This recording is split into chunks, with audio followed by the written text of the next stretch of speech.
this evening. Do I have a motion regarding the minutes of July 15th? I make a motion we accept the minutes of July 15th. Seconded. Any discussion? All those in favor?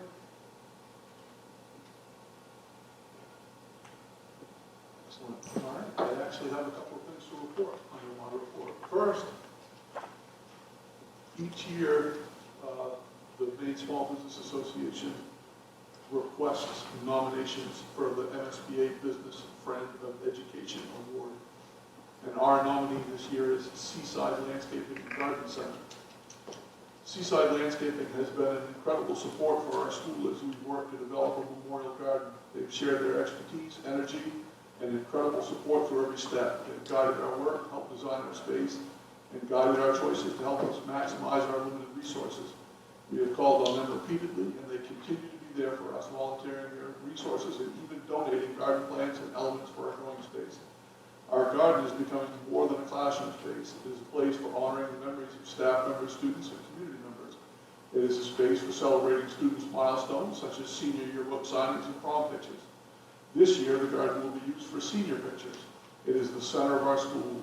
Thanks to the continued support of the amazing people at Seaside Landscaping, the importance and impact of this garden space will continue to grow as an essential part of our school and community. I thought I would let you all know about that. Now, my second item makes me a little bit uncomfortable. However, I had a community member come up to me following our last meeting that they watched online and commented on board attire.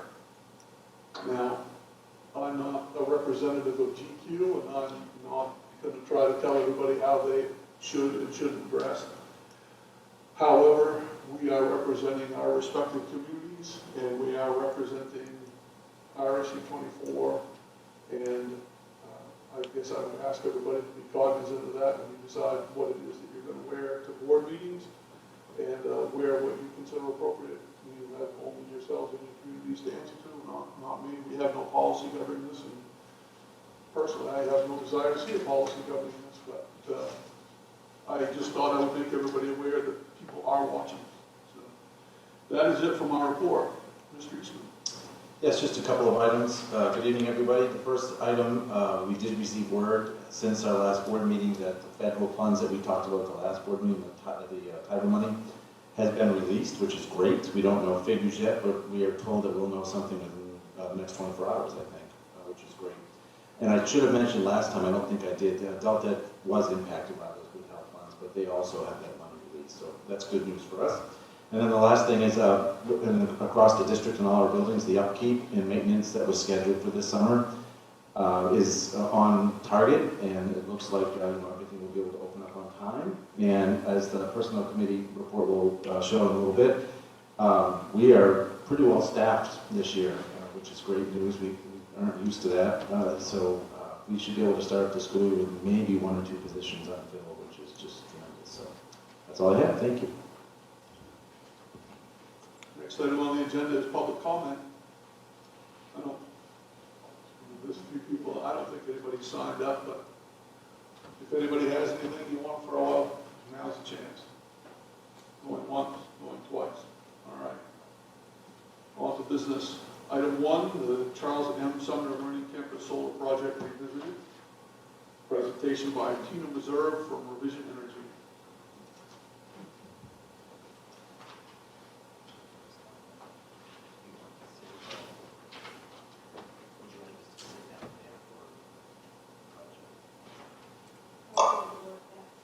Yes. We're going to show slides. Yeah. All right. We're going to all move down here so we can see the presentation.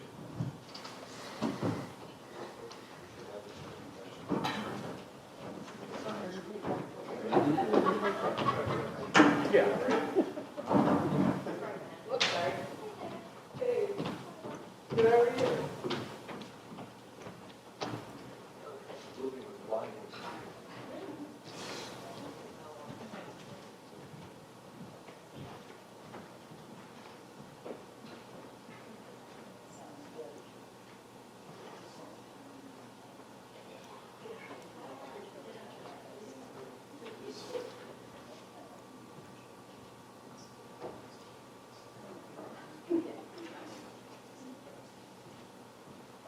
Good evening, everyone. I'm Tina Meserve, and I'm from Revision Energy, and I'm here to talk to you a little bit about the work that we've done with you so far, and also a proposed project that you're going to be deciding on going forward. And one of the things that I wanted to do is, so this will be a repeat for a few of you, but I know you have a few more new board members. So I did want to tell you a little bit about Revision Energy, because the person you partner with for a solar project is a partner for life. These are panels that have a 25-year life warranty and a 40-year lifespan. So we consider ourselves life partners with you when it comes to doing solar. So Revision Energy has a mission. It's make life better for our just and equitable electric future. And what that means to us is that we want to make sure that solar is accessible to anyone and everyone. So making sure that schools and municipalities can afford solar, that low-income housing can have solar on it. And when we're doing our work, we're looking for ways to make sure everyone can benefit or value from the financial and environmental results of having solar. And working with schools is one way we do that, because taxpayers pay your bills. So every person in your community is going to benefit if you have a solar array. I also wanted to let you know that we are a certified B Corp. That means that our mission includes doing what's right and good for the world around us, our communities and our state. And we have been identified as a best for the world B Corp. That means we are in the top 5% for how our company treats the people that work for it. We have 420 employer owners, and we say that because we are 100% employee owned. We have been employee owned since 2017. And we're local, and we also believe that's really important, because our 420 employees work and live amongst us, and they go to our schools, and they are they're relevant in what you do every day. And so you can see we have offices in Montville and South Portland. Our company started in Montville with 2 guys in the back of a garage, starting with small residential, so it's grown a lot since it was started. It was started in 2003. We have also expanded to 2 New Hampshire branches and a Massachusetts branch. We have done a lot of solar projects with schools and municipalities. We are now beyond our 150 projects for schools and municipalities. We also think that's important, because it's much different working with schools and municipalities who are responsible to their community members. And again, it helps us meet our mission when we do. So I want to talk to you a little bit about the work you've done with us already. So you are in a solar array with us currently off-site. That's the Hamden project. You've signed up for a little over 900,000 kilowatt hours of the 1.6 megawatt hours that you, about what you use. And when this project was sized, it was sized at that amount to leave room for growth on your new school. And in this project, you are getting this is owned by an investor, you're purchasing a certain percentage of the solar from it, and you're getting a 15% discount on that. And those contracts have a 20-year life, and Revision Energy was the construction company that built it, and we maintain that over the course of the contract. And we're, again, now coming back to talk about the on-site project, and I know that you've talked about this project earlier, and in March you decided to table it and wait and see what happened with legislation that's happening in the state and at the federal level. And we now have the answers to that, so it's time to come back and have this conversation. And so I'll talk to you a little bit more about the legislation and the timeline when we get further on, but at first I want to talk to you about your solar project that we're proposing for this school. So the concept is very similar to what you have in an off-site solar array. You would be signing into a power purchase agreement, and the way that works is that there is an investor who pays for the solar array on your rooftop, and what you as a school are doing is agreeing to buy the electricity at a reduced price from what you would get if it were coming directly from the grid. And we have done a lot of these, so you can see we've done over 200 power purchase agreement projects. Those are primarily with nonprofits, but we do occasionally have a for-profit company that qualifies for a power purchase agreement as well.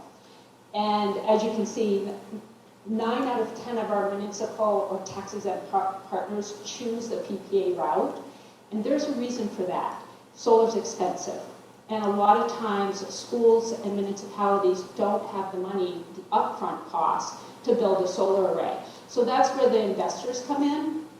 We have investors that we work with, that we have a relationship with. Many of them are, or several of them are main companies as well. And their goal is to invest their money. Yes, they want to make a modest, profit from their investment. And they want to do good with their money. So that's why they're investing in solar. They believe in investing in solar to help offset climate change. What are the benefits of the power purchase agreement? As I said, what it means is there's zero upfront cost for the nonprofit. The savings begins day one because you know what your rate is going to be, and it's lower than what the standard offer price is. There's the operation and maintenance costs are all taken care of by the investor. You don't own the array, so you have no responsibility for any of its care. And there is a buyout option. And so ownership of a solar array is your way to have your biggest savings. Because you're not sharing the savings with an investor. You're getting all of it for your school. And so the way this works is the investor is paying for it, and they're taking advantage of the tax incentives and depreciation. And then after 5 years, when that value has been used by the investor, they're willing to sell it to you. Now, you may not be able to afford to buy it, and we have some school districts that say we're never going to be able to afford to buy this solar array. So the plan for them is to continue to buy the solar over the lifetime of the array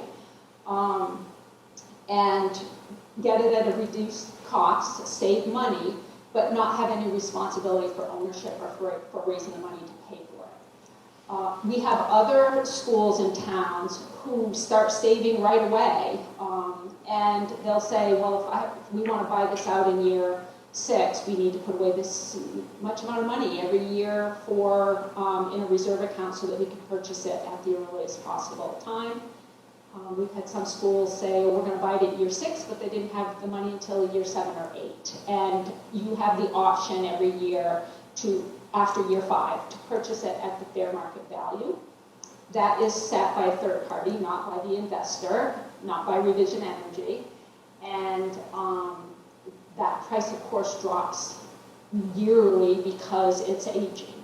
And so, by the time the project's 10 years old, there's a lower price that you can invest in or purchase for. So I'm going to talk to you a little bit about your school project. I apologize for the picture. We did get a picture since your building was starting construction, but you can see it's not complete at this point, so the picture didn't turn out that great. But this is your general idea of what your design looks like. You can see that we've used a good portion of your roof for this array. It is slightly smaller than you saw in March or December. I think your last presentation might have been like in December, if I'm remembering correctly. I don't know if you had a presentation in March as well. But the reason is we've just completed a school project in Versant territory that we learned some lessons from, and one of them is if we keep the AC size below 250 kW, we avoid a very lengthy cluster study that would delay the project for, could possibly for several years. And so the project was sized down to be 240 kW. It's now 361.99 kilowatts DC, and will generate just under 400,000 kilowatt hours annually. And just for reference, if you combine this generation with your off-site solar project, it covers close to about 85% of your electrical needs based on the numbers that Janet gave us for the total usage that we had. I talked pretty fast, covered a lot. Does anybody have questions before I move on from the board? Oh, yeah. So,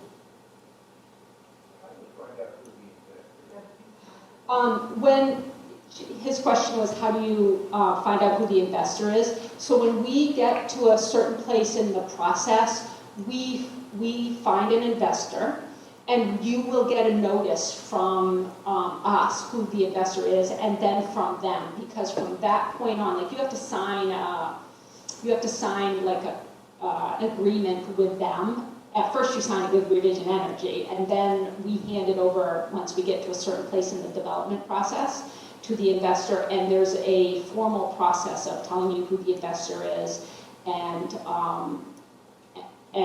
like you'll have a contract directly with that person. And so we don't have the investor identified now, but we have investors that once we have a project, it's a certain level, then we go to our investors and say, we have this project, who's interested? And it moves on from there.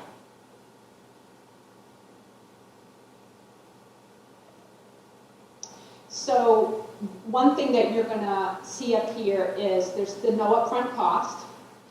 The year one PPA rate is 20 cents.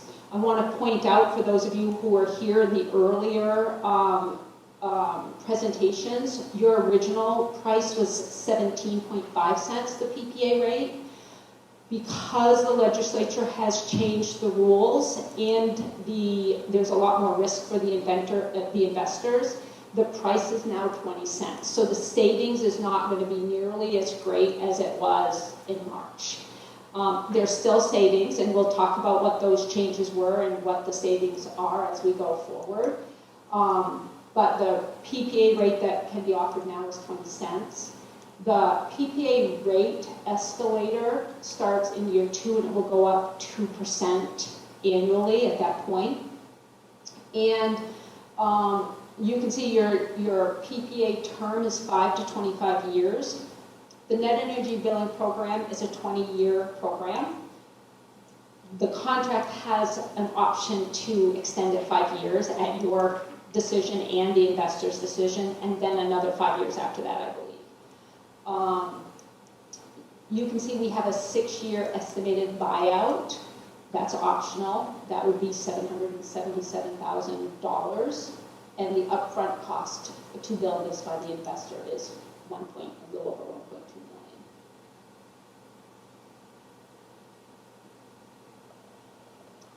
So your estimated savings in years 1 through 5 under the PPA is just under $40,000. So that's around $8,000 a year. If you bought the contract out, there would be a $3,000 annual operation and maintenance price if you choose to have one. Again, you could watch the production and call for service if you saw a problem, but most companies that put $1 million project on the roof want somebody experienced to maintain it and make sure everything's running well. So we show you what that cost looks like, just for, we don't want any hidden costs when we're talking about your payback. The term PPA savings with no buyout, if you just buy the electricity for the next 20 years, you will save $221,000. If you buy it out at year 6, you would save $682,000. So you can see there's the difference with sharing the profit with the investor. it's definitely it's the best deal to buy out. Again, it's not often, it's not typical for our communities to buy out as early as this because it's expensive. Again, it comes back to the value of, why we have over 200 PPAs for schools and municipalities. These two charts are pretty interesting in what they show. It shows the exact same information on the other page, but in a slightly different way. So for those of you who are visual and like line graphs and charts, you'll enjoy this. So you can see the dark blue line is if you just purchase the solar array. And like we said, your simple payback, it comes across the 0 line, like somewhere around that 6-year line. And then it's all savings after that. You can see around year 20, the savings, there's like a little dip in how your savings goes after 20 years. The reason for that is this is a 20-year program. We don't know what the value of a net energy billing credit is going to be worth after that. We know electricity prices don't go down, but we've dropped the price all the way down to the value of 10 cents because we want to underpromise. And we know it's going to have some value, but we've made it a very small amount compared to what it's worth right now, which is 21.81 cents. So this is a very conservative estimate about what the savings will be over time. The light blue line is the line that shows the term PPA. So you can see that's where you're saving your $71,000. So it's the same kind of scenario where you don't save as much in the first 20 years, but you can see for the term PPA, you actually start saving more afterwards. That's because at 20 years, there's an assumption that you're going to own it.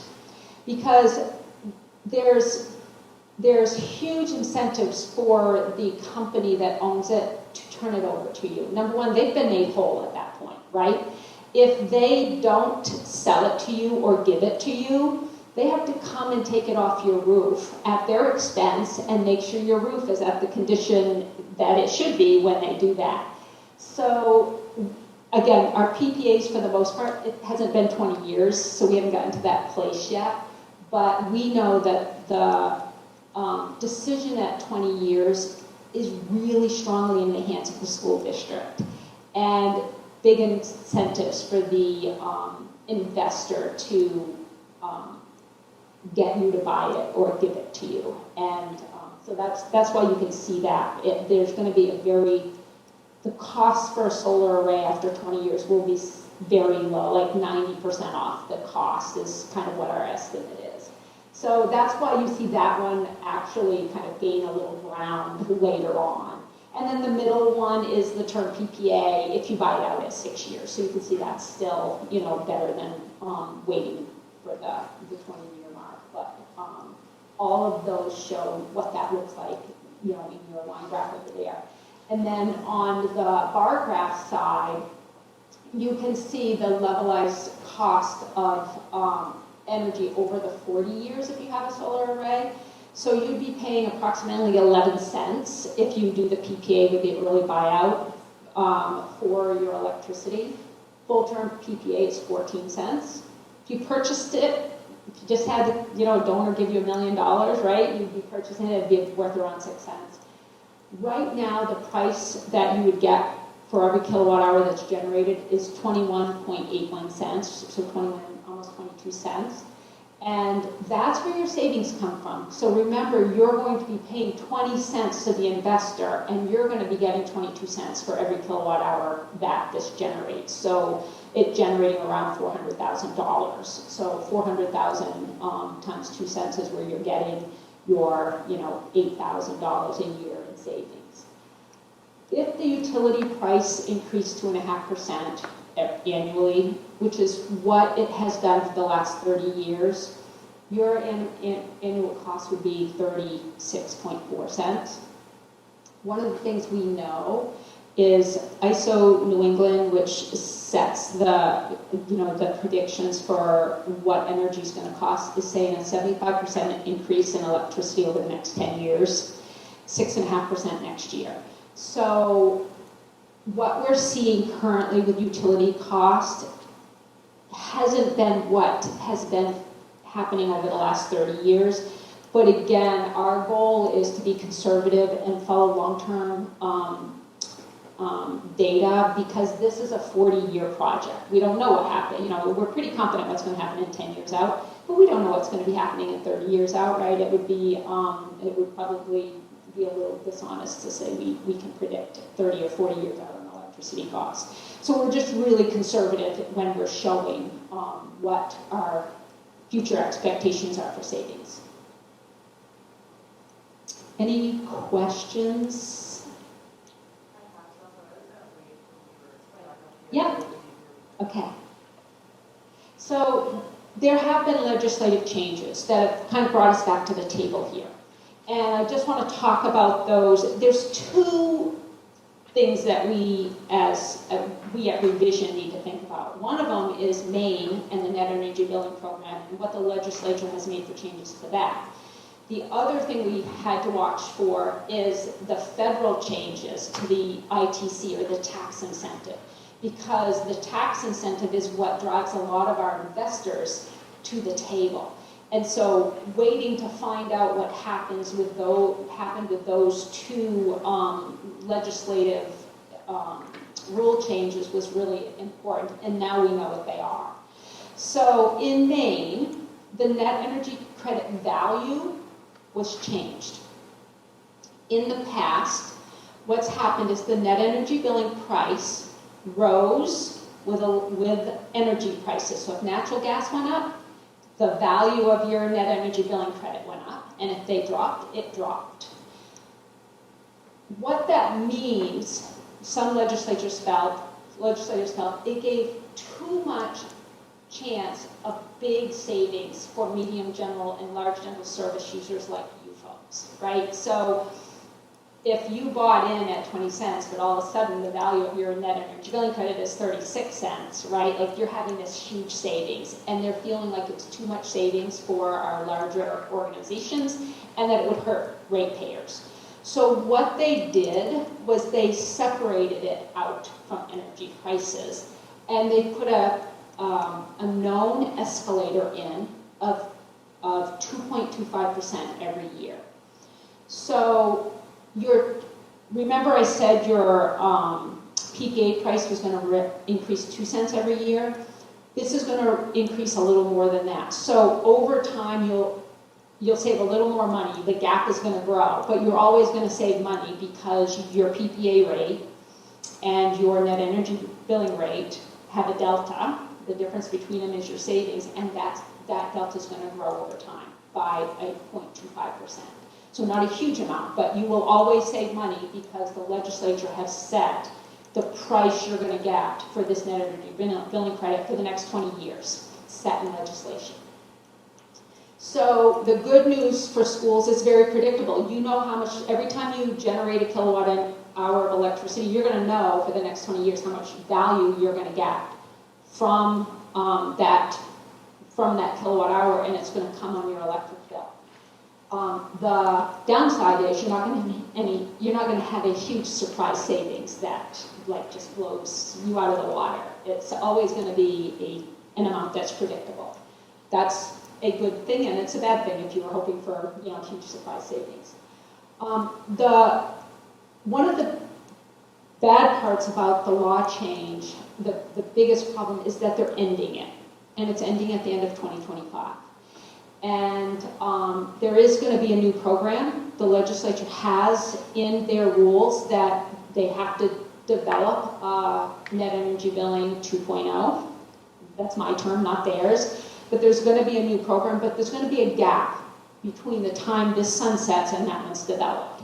So we can sell this type of project for about another month, and then we have work that we have to do to get everything submitted so that it qualifies for being under construction by the end of 2025. So what that means is we need to have a contract. We need to submit an interconnection application to Versant. They go through a process of approving it. That takes them time. When we get that approval, we apply for a net energy billing agreement. And when we have that, we're good to go. All of that has to happen before the end of December. So there's a timeline that for revision, that's important because we don't control the timeline of a bunch of those application processes. So we're telling people to feel comfortable that we can do it. We are trying to get contracts in by the end of August. The second part of this challenge is that the ITC is also ending. This is the tax incentive for paying for-profit investors, is ending at the end of 2025. And for this project to qualify for the investor to get the tax incentive, we have to begin construction in 2025. Begin construction doesn't mean we have to have panels on site. It doesn't mean we have to be putting them on your roof. What it means is that we have to have, and again, this doesn't impact you at all, it impacts the investor. We have to have a certain amount of money from the investor so that we can buy the panels and buy the inverters and have spent enough money to be considered under construction. And that's, again, our work and our timeline for the investor. The only good part about this is they all happen at the same time, so we're working on the same deadline. But both of those are time sensitive, and it's why we're back here now, because we can't wait, several months to have this conversation. We have a sample construction timeline that I'm not going to talk about because it's changed a lot based on these new law changes. But I'll just show you, if you look all the way down to the bottom, it shows week 35. So sometimes these projects can take as long as 3 years to build. That's more typical timeline for a ground mount. You have a rooftop, we can get those done usually within a year. And one of the things with the ITC is we're required to have started construction by the end of this year, but we're required to have it built by 2027. And we actually feel very confident that we can get through all of the permitting and the requirements that we have to have this built. Our guideline is right around 11 months from now. So hopefully next summer we'll be having a build. But there is a timeline that, again, depending on how things go, can take longer or shorter. It will be easier for us now because we're procuring materials in October for next year's projects. We're doing that to avoid any huge price spikes, tariff impacts, and also availability of the panels and inverters. So when we're ready to build, we'll be able to build our projects next year. So this is a timeline that was probably shared with you before, but now has changed pretty significantly because we have to procure earlier and do some of our permitting earlier. So one of the things that I'd just like to end with is to talk a little bit about community engagement. We, again, consider ourselves partners with schools and towns when we build arrays. This is a little bit dated. Our school education program has been reduced. We had a certified teacher on staff, and we had some recent layoffs, partly due because of the changes in law. But one of the positions that got cut was our certified teacher. But we do have some educational materials. Sunsquatch still lives with us. That's a big yellow mascot that we have, and there are times where he goes to like field day for schools or does we do ribbon cuttings for schools and towns, hands-on tours, probably not of a rooftop, but maybe for the board, not for kids on the roof. And we do other things to support the school and make sure if you have or towns, to make sure if you have a solar array that there's a recognition of that investment in the future, again, for your community, for saving money, but also for the environmental benefits for your children and their understanding of what's happening with climate and the part you're doing to offset that. I think that might be it, yes. So I know I covered a lot, and I know you guys have some questions, and I'll stand here if you'd like while you go back up, just in case I need to pull a slide back up while you're asking your questions.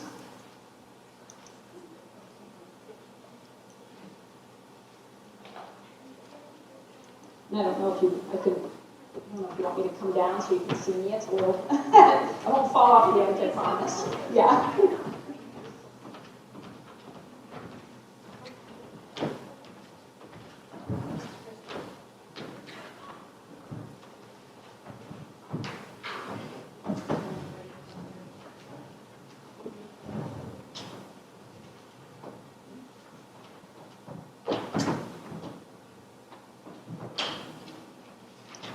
Maybe it would be better if should I come down there just so they can see me? Yeah. I'm going to unplug and I need to come back if I can.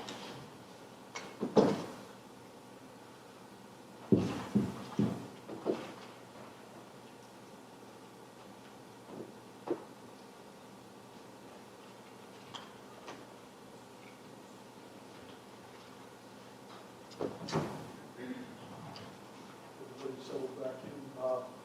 I'm going to assume there are questions. Who wants to go first?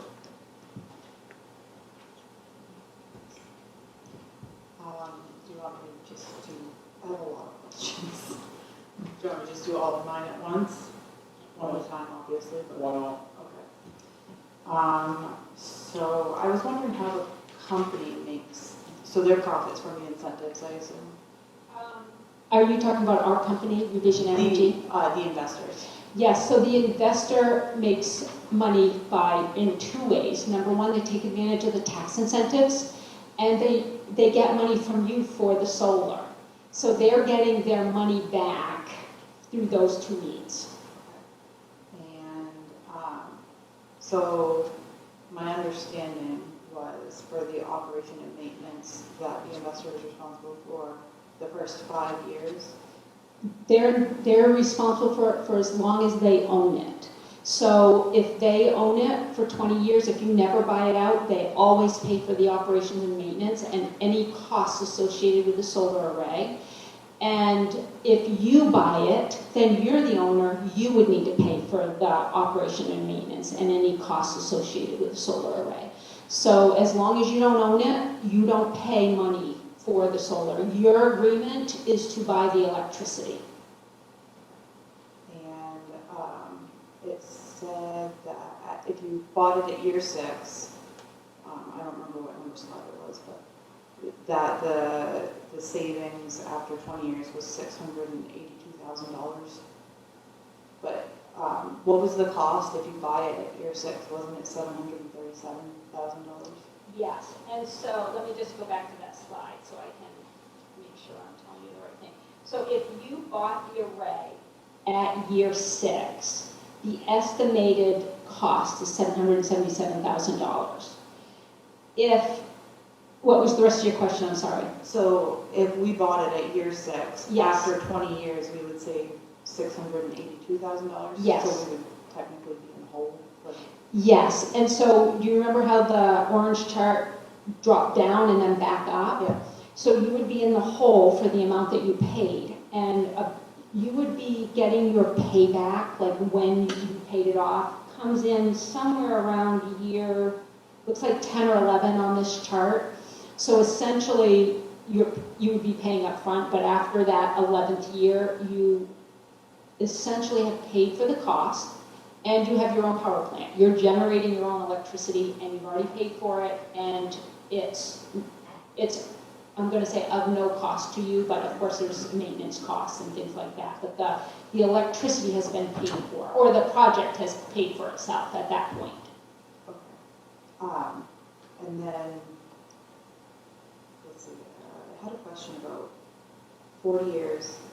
So the lifespan of the panels is about 25 years. The warranty is 25 years. Warranty, okay. So they're warranted for 25 years, and like anything else, you don't usually warranty something up until it's death, right? So it's warranted for 25 years. The commercial lifespan is 40 years.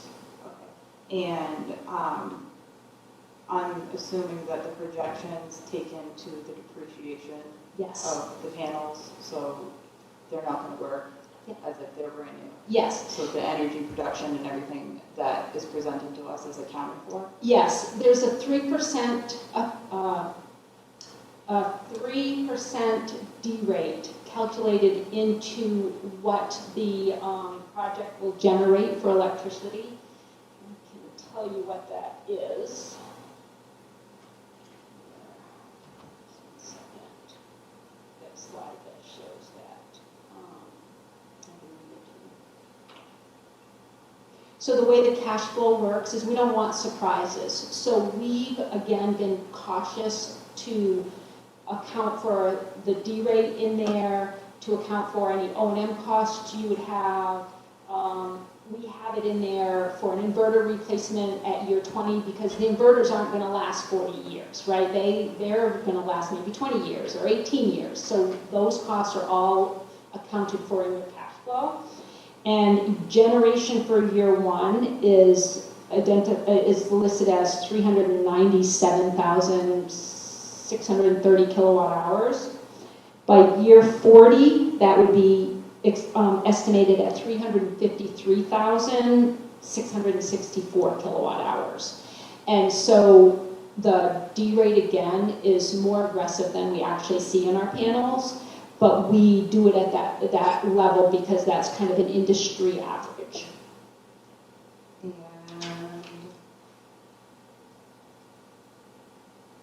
I think you answered this, how long the last installation took, because you said it could take up to 3 years.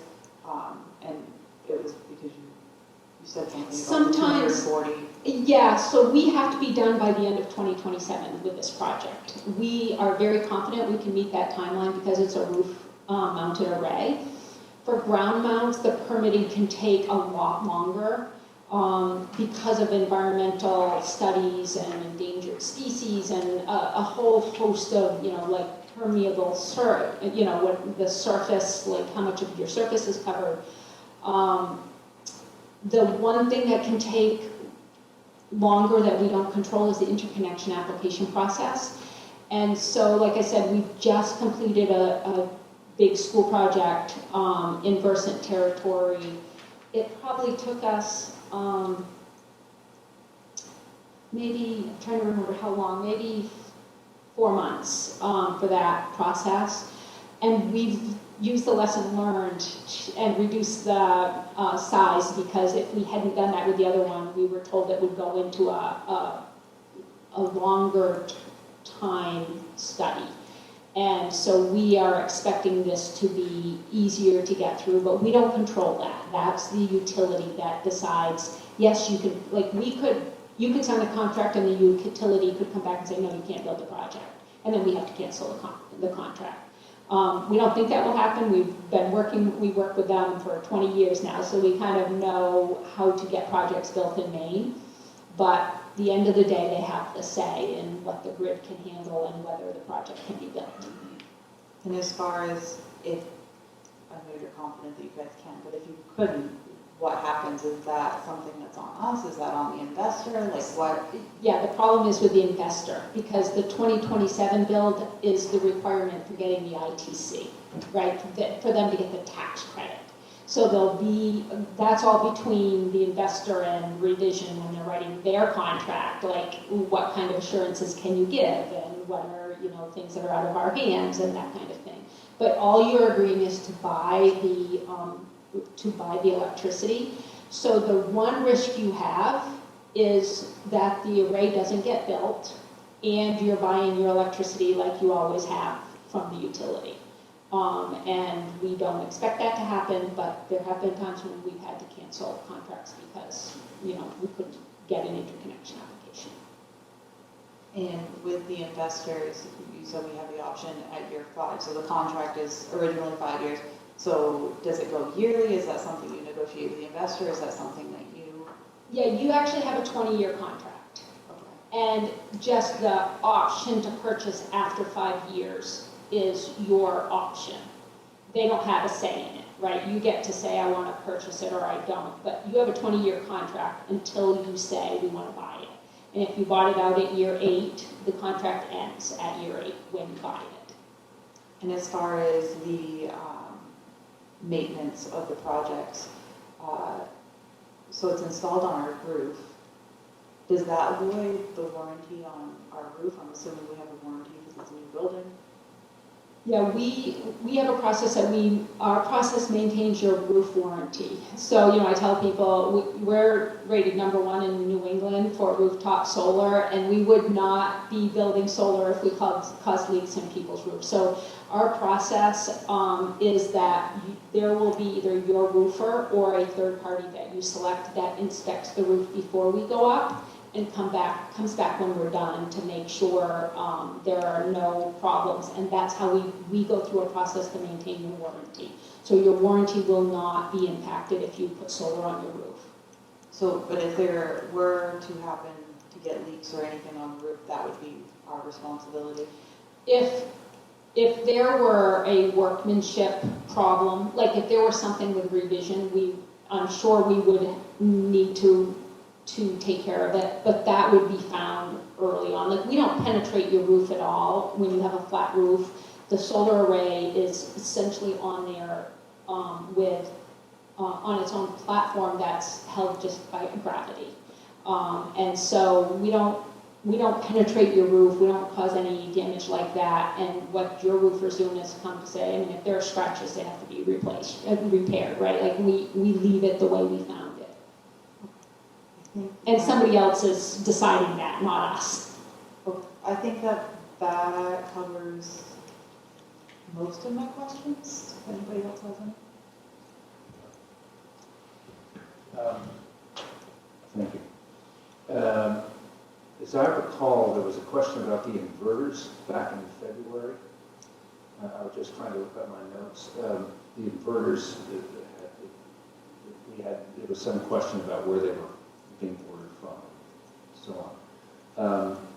They were from Israel, as I recall. My question now is, where are the panels from?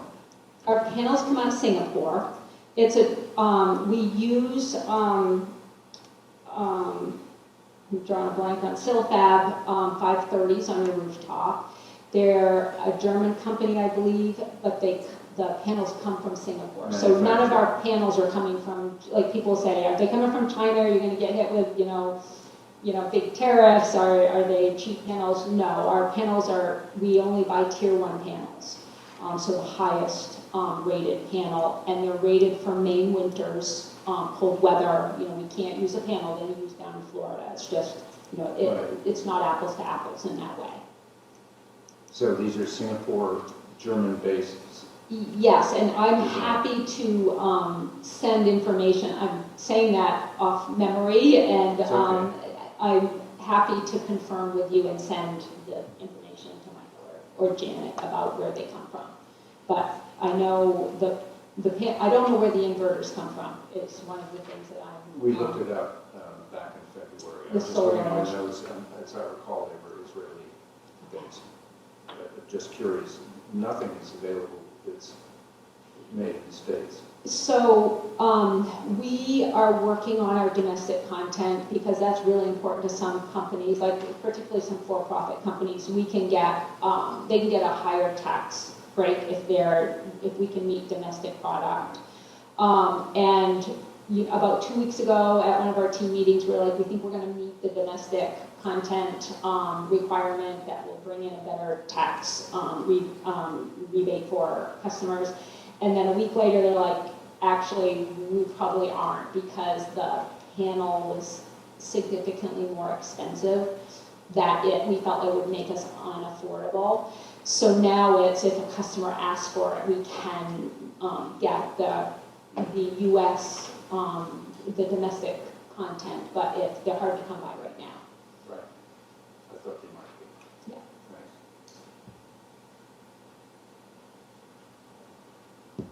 Hi. I actually had a lot of questions, but Katie Ann asked a lot of them, so that's good. So that way I won't have as many. So going back to the panels themselves and the project, who pays for the weather damage on the solar panels? So again, it's not your project, so if there's like damage to a panel or an inverter is defective in some way, right, that's on the owner.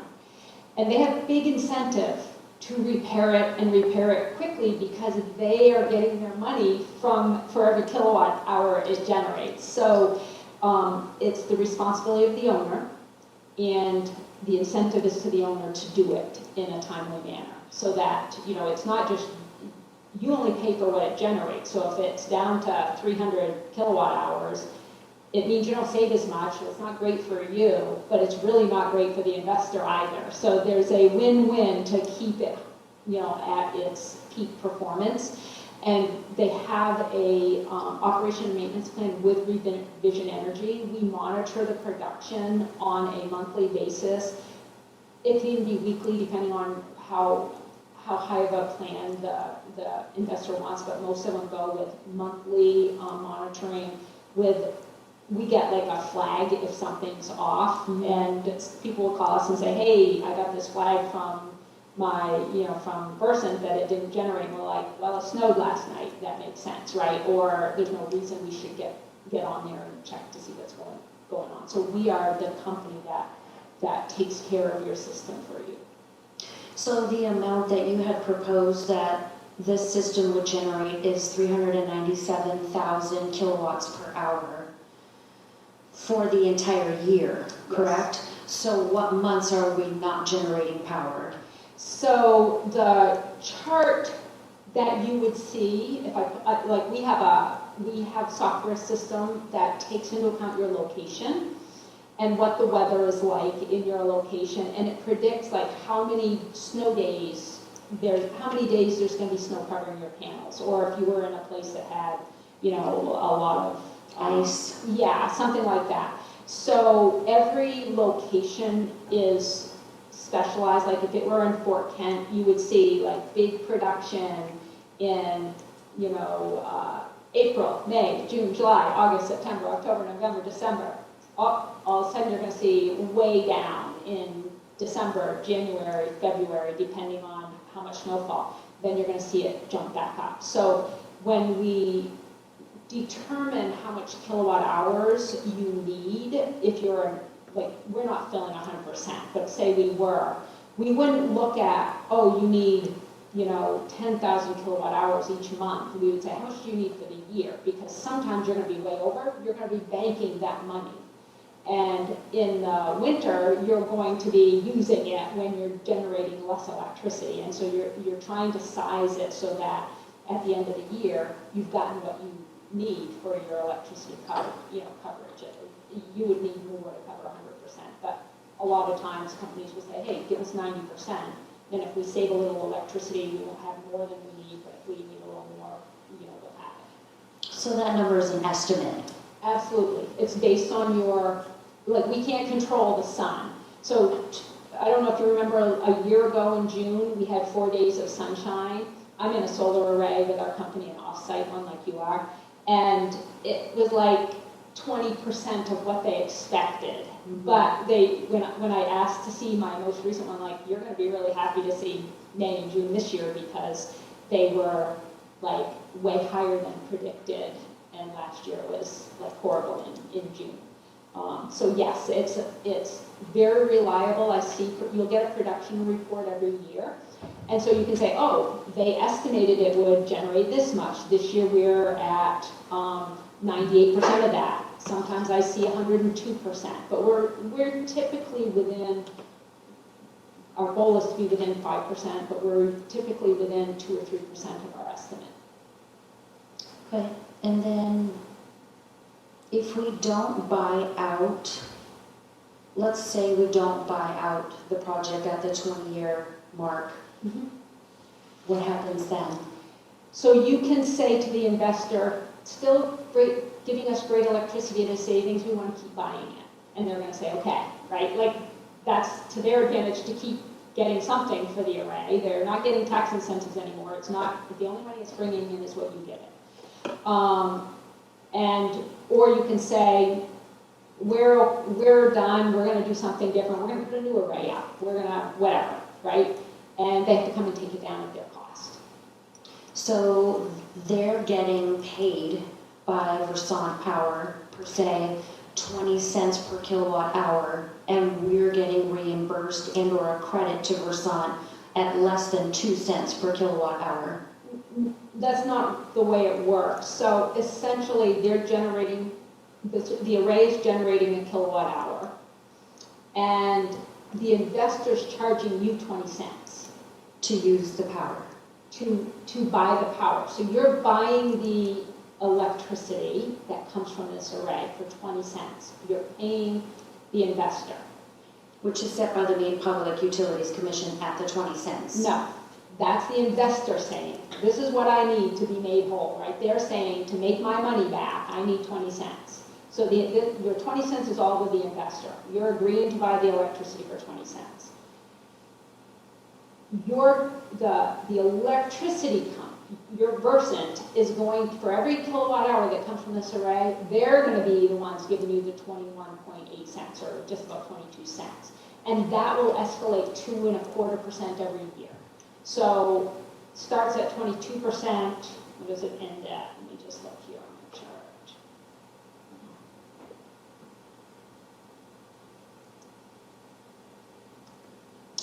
It ends at year 20, they're giving you 34 cents for every kilowatt hour.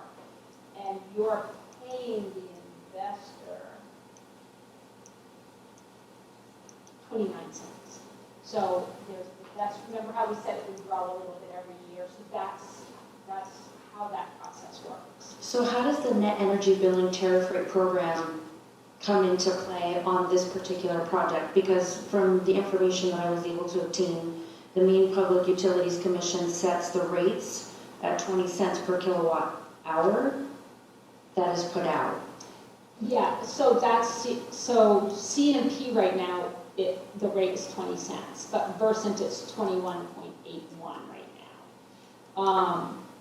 So the way the law works right now under current law is every year the PUC sets that rate based on energy prices. That changes with this legislative session so that it's going to be a set rate, and the PUC won't be setting it every January. It's already set in legislation what it's going to be. And that amount is? So next year it stays at this year's current rate, so 21.81. Gotcha. And then 2.25% escalator every year after, and that's why we know in year 20 you're going to be making 34 cents for that. So that's what I was saying. It's a guaranteed savings. You're not at risk to be flipped over because you have a guaranteed contract for your PPA rate and a contract, and the PUC's rates are set in legislation. So they're going to go like this for a time. Which we don't have, because now we don't know what it's going to be until we see. Right. What are the oldest panels that you still see in production and operation right now? Well, us personally, we've been in business since 2003. So we have projects that were built in 2003 and are still working. Of course, the panels that we use, I'm sure there are companies that have been using these panels longer than we've been in business. But we've been in business now for 22, almost 23 years. So that long at least. So the panels that you put up in 2003 are still working and still producing what you guys estimate they'll be producing in 20 years from now? Yes, I have customers, I've only worked for the company for 4 years now, but when, people leave the company, their projects are handed off to people that are currently in the company so we can answer questions. I see production reports. I'll have customers call and say, can you tell me if my solar array is doing what it's supposed to do? And we meet and we talk about production. Like I said, you get an annual report that it says, this is what we estimated it would have, and this is what it's actually doing.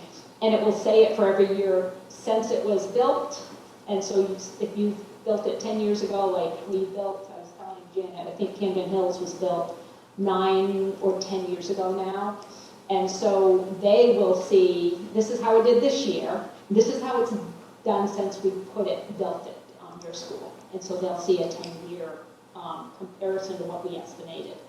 There's a real transparent, it says how much carbon you've offset and how much kilowatts it's generated, and what we actually estimated it to do. So that projection is in the numbers and figures that you've given to us? Yes. Okay. And this might be a question for Mr. Eastman or Janet. Do each of our schools have separate meters? So do we happen to know what Sumner's public policy charges right now? What do you mean by that? You know, kind of, you got your, Oh. that's, Right, so companies have a public policy charge on their bills for subsidizing solar projects. And I was just curious what ours was, or what our current bills are for Sumner, since if we're going to be allowing a company to come in and put solar on the roof, what are we paying right now for electricity for Sumner yearly? What I have for information was shared before from Janet, but it was for the whole district. We were paying $240,000 a year for electricity. So this is, yeah, that's probably updated. That would have been 3 or 4 I can years get ago. you that information tomorrow. So that was for the whole district? Yeah, that's what I have in my notes when we were deciding on the sizing of the project.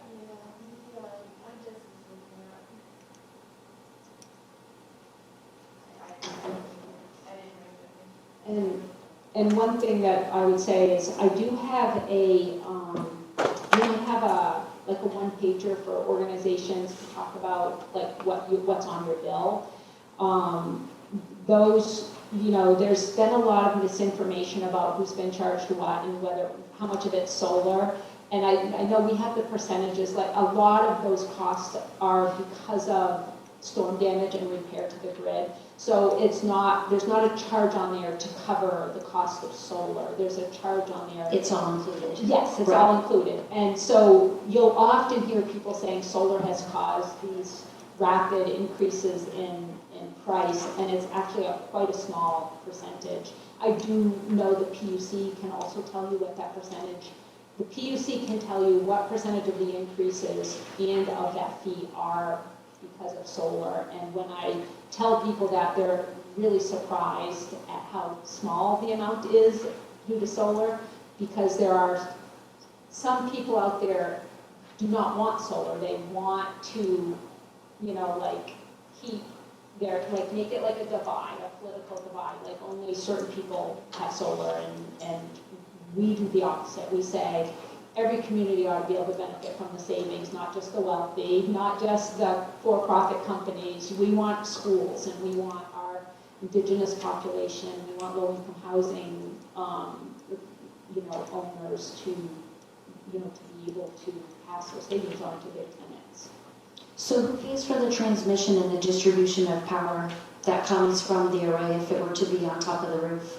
Yes, so it's interesting. Everybody has to pay, depending on your usage. You have transmission and distribution charges, which is why this program was designed in 2019. What was happening is in New England, there medium and large general service organizations were purchasing solar at a much higher rate than schools were and municipalities, businesses in Maine. So the legislature looked into why, and what they found out is Maine has really high transmission and distribution costs for medium and large general service. So a company would look at solar, would offset their supply, but then they still have this huge bill. And so it wasn't that rewarding to get solar and still have a huge electric bill. So the program you're in doesn't just cover your supply, it can cover your supply and your demand charges. You're getting money on your credit, on your bill, that covers as much as you can generate. So a company that can cover 100% can actually cover 100% of everything on your bill. You can have zero bill if you can have a big enough solar array on your rooftop. And your solar array, like I said, was expected to cover about 3 to 85% back when those figures were initially figured out by Janet and a colleague of mine who handed the project off to me. So that's why it's been so successful, because companies want to be able to see, like when you've invested in solar, if you own it, right, you stop having an electric bill. So as a homeowner, I bought into a solar array. I have to pay $26 a month, my minimum delivery charge for a resident, but I don't pay anything else anymore because solar covers all my supply. You actually could even cover your $26 if, yours is much more than $26. It's often about half of your bill is delivery charges. So this program has been really successful because it helps companies like yours that have high demand charges.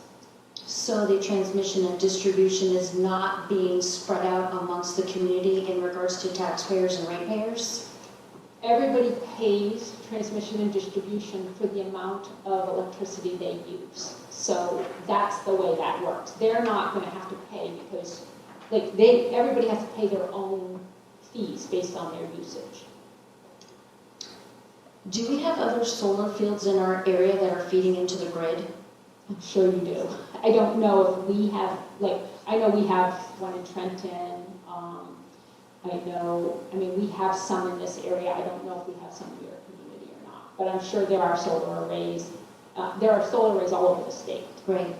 Do we ever have the potential to have so like on a high generating day like today or without the haze from the wildfires, if we had a 100% capacity for generating electricity, we're feeding it into the grid, and let's say all of the other solar arrays in our area are also pumping into the grid, and it becomes too much, who makes the decision to cut off the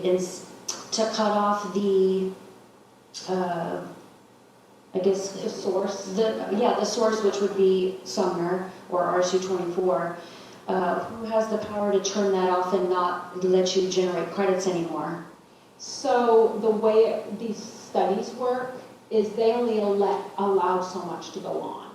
So if Versant came back and said, nope, you can't put that much electricity on the grid. So they're going to take your highest expectation on any given day, and they're going to say, yes, that can go on, or no, it can't. That's where those interconnection that's what they do with those interconnection So studies.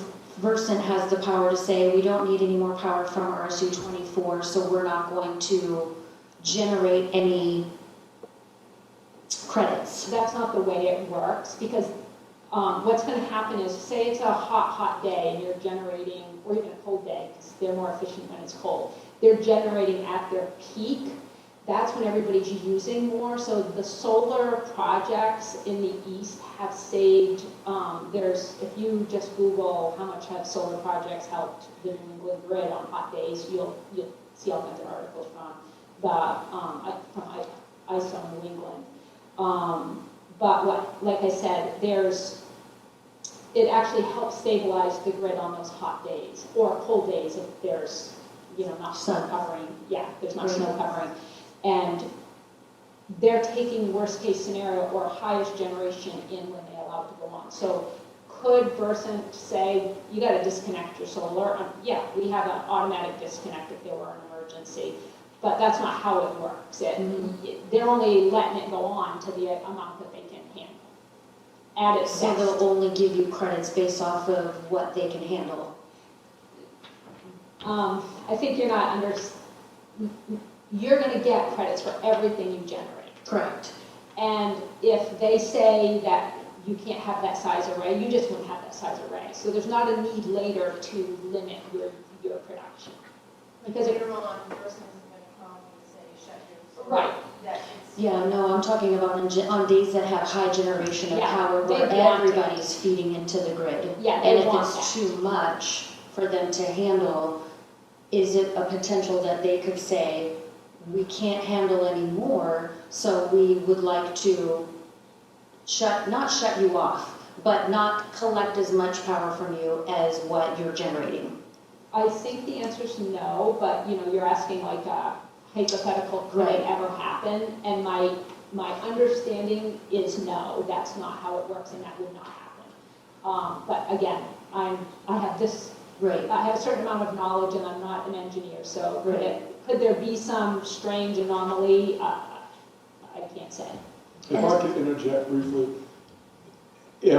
I believe I understood you to say that the study that Versant undertakes prior to the installation of the array determines what they feel comfortable as the maximum possible allowable production, and they're saying essentially, we do not foresee a situation based on our current production where we would ever need to tell you, Right, stop producing. right, So they're determining before they allow the project, they're essentially saying, we're going to take everything you can produce.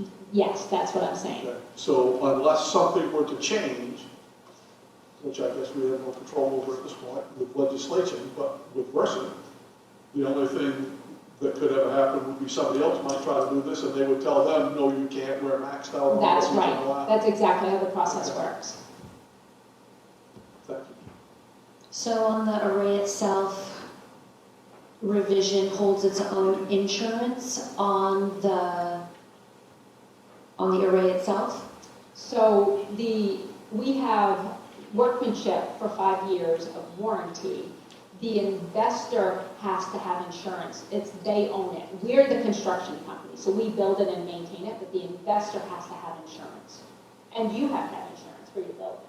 Correct. There's an agreement that the school has to have their insurance and the owner of the array has to have That his was insurance. actually my next question is this going to raise our I insurance? said no, when I asked last year. So we So, don't need any additional insurance? I said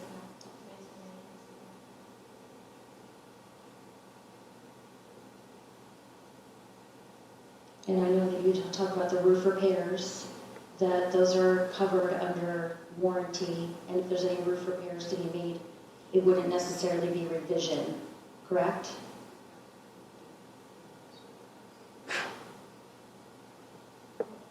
So our part, he is manufacturer of a roof.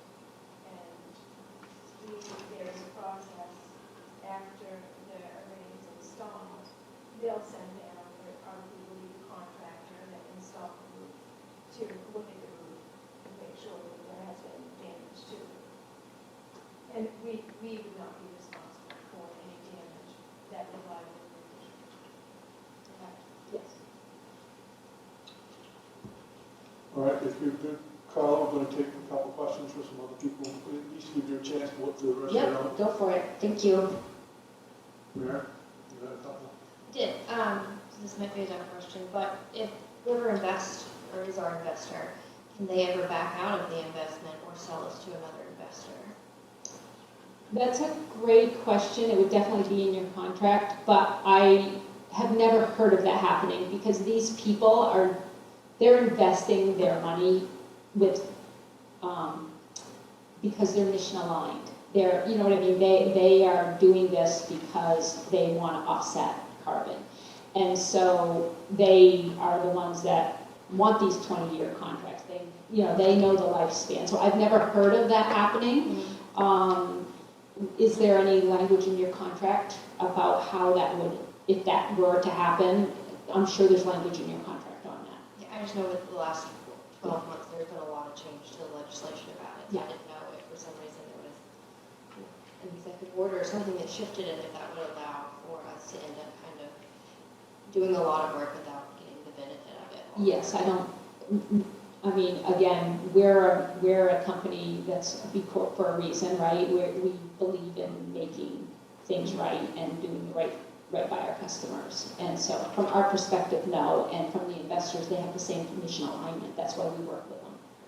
And then one other question, for the construction, if it happens during the school year, while we have students in the building or extracurricular activities happening, how impactful is that, or how much will that disrupt our students' lives here on campus? It should not disrupt our students' lives at all. We do this, we did Mount Ararat during the school year, and we work with the school to make sure that we don't cause any impact to the school year. We do the same thing when we work with private businesses. You know, if you've got, you know, if you're selling cars, you can't have us tearing down your, you know, driveway when you have, you know, prime sales time. So we work with the customer on their timeline, and, you know, if we can do it in the summer, we would do it in the summer, but you'd still have summer school going on potentially.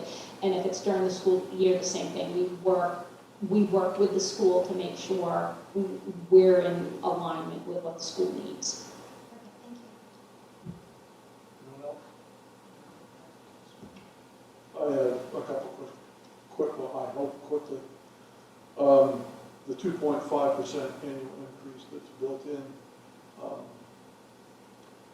what would happen? I mean, I assume we'd be bound by the terms of the contract, but if that starts to underperform, you said electricity rates could rise dramatically. We don't know that. So 2.5% could be a dramatic underperformance. What if it should be 4.5% instead of 2.5%? Is there any way to compensate for that? Yeah, so the amount that you're paying for is already, you're always going to save on that. You're never going to get in that situation because the price you pay the investor has a 2% escalator, and the price you get from the PUC is set, and you get a 2.25% escalator. The only thing that could happen is, so say you're bringing in this, this amount of money on your bill, and today it might cover 90% of your bill. But if electricity prices go up, maybe in the future it's only going to cover 80% of your bill because you're going to have some electricity that's not covered. So the amount that's covered is always going to be a savings to you. Does that make sense? Yeah, I get that. Yeah. I guess I was thinking about it if we own the system, If and you, would we, but actually, if nonetheless. you own the system, you're not paying this 20%. Yeah, it'd be more. You're actually benefiting more if it goes up. Right. Because you've got your These solar. ones, these two questions, I think, quicker. If we were to buy the array, I assume you're a company, but maybe there are others. Who does the operations and maintenance for us if we buy? Would your company likely continue to do that? How difficult is it to get technicians out here when you're doing installations all across the state? Yeah, we have specialized technicians that work in Montville. That's where our closest office is. And when you have an operation and maintenance package with us, we have like a response time. Like you're our priority list, right? If somebody without a maintenance plan calls us and said, hey, you built this array, come to our place, and you called at the same time, we would go to yours first. So it's the same thing. Our goal in our operation and maintenance is to keep your array working, you know, at its most efficient level, and we want to stay your operation and maintenance. We're a construction company. That's good. That keeps all of our workers employed. So we want to do good business, and we want you to keep us. So yes, we would be responding. We respond within a certain response, you know, guarantee with our maintenance plans, and we would be here when you need us. My last question, this is probably as much my own personal curiosity as anything else. With regard to snow, we just wait for snow to melt? Do we send out somebody with a broom to sweep them off? I mean, You just leave them, and because the amount we expect it to generate is assuming there's a certain number of days that they're covered and not generating. And so if you had a snowless winter, you might make way more than 397,000 kilowatt hours. We don't want people up there, you know, cleaning them off because it can damage them, but it's, you know, there's electricity up there. You know, you've got solar panels up there that we would not want somebody without knowledge being up there doing that. that's all I have. Yeah. Anybody else? Carla, you have more? Yeah, I had a couple more. Just a couple more quick things. Is metering a problem right now? What do you mean by that? I mean, The meters on the inverters, I guess it would be because it's the array, the inverters are housed inside and everything is kind of pulled in. Yeah, with the way this project works, you will have a special meter right for the solar array. So it's a designated meter, there's nothing else, it's going from the solar array through the inverters, being sent out to the grid, it's being measured by a special, like, designated meter, and there's, very straightforward process. So has Revision Energy had any troubles with their meters or with the metering itself? We have not had any trouble with, like, the meters working, and we have had some people say, hey, am I getting, like, you'll have a solar edge monitor at the school, the kids can watch what's being generated, and you can see it in real time. So if you are having any questions about what's showing up, like, on your bill, you can always ask those questions. But when I've asked the question, what I've been told is, we don't even tell customers that they need to monitor between their solar edge and their array, because every time we have the utility companies are accurate. Their meters are working accurately. And then the employees that would be building the project on top of the roof, where are they from? We have our closest office is Montville, and so that's, how far away is that? Liberty, maybe an hour. Yeah, and depending on the type of project, sometimes we have some on-site workers that, like, some local workers that we might subcontract with. We have our project manager on site when work is being done. Our work is warranted, so yes, it would likely be the Montville office, but depending on how projects, if we had a whole bunch in Montville, we might use some of our South Portland staff, it just depends on. So the contractors that would be working on the project are Maine state residents? Yes. All of them? Yes. And then as far as some of the increases, I don't know if, I'm sure you have because you work in this industry, but the Maine's average residential energy costs have increased by 36% in just 1 year. So if solar works, why isn't it working for the people of Maine? Yeah, so your electricity prices are tied to natural gas prices, and natural gas prices have gone up. So the people that are in solar, like Tina Meserve, who bought in for my house an 8 kilowatt project, right? When I hear of rate increases, I'm like, well, thank goodness I'm in solar. I don't have to worry about my electric bill going up, because I paid for my solar, I'm getting it. I paid my bill and I'm getting my electricity from the solar array. And the same goes for you. If you buy in to solar for your school, your community members who pay your taxes are going to know what their bill is, and they're going to save on their electric costs for the school. And that's a win-win, right? And so, yes, there are going to be, like I said, ISO New England is saying 75% increase in electricity costs in the next 10 years. And that's because more damaging storms, more need for grid repair, right? Natural gas prices are going up, and electricity prices are founded on mostly natural gas, because that's what we use in New England. Right, so the amount, I guess, of solar arrays that we see that are feeding into the power grid actually haven't brought down the cost of energy per se. It only cuts down on the people who sign up for solar. I know that ISO New England has documentation about how much solar has saved in grid costs, because we're pumping a lot of solar onto the grid during these really hot days, and it's stabilizing the grid, and meaning we don't have to go out and pay for really expensive electricity on those days. And so if you just Google it, you'll see what ISO New England, that's not a solar company, that's not a Tina Meserve saying it, but they will tell you how much money solar has saved New England ratepayers in general, because we're not having to go out and purchase really expensive electricity on these hot days. Thank you. I have one more question, sorry guys. So if we were to have a problem with our roof, considering it's a 40-year project, and we need access to a roof, Like, what percentage do the solar panels cover? So I don't know that.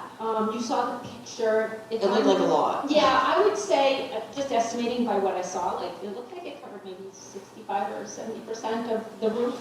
So if we need access to fix a problem that's underneath the solar panels, who's responsible for removing the solar panels or, you know, Yeah. so that they're not damaged by someone who doesn't know what they're doing? Or... Right, yes. So the way it works is that if you have to do work and you need them removed or moved over so you could do some work, you would need to pay for that. Because that's not a revision thing and it's not a solar array problem. It's not the investor's problem.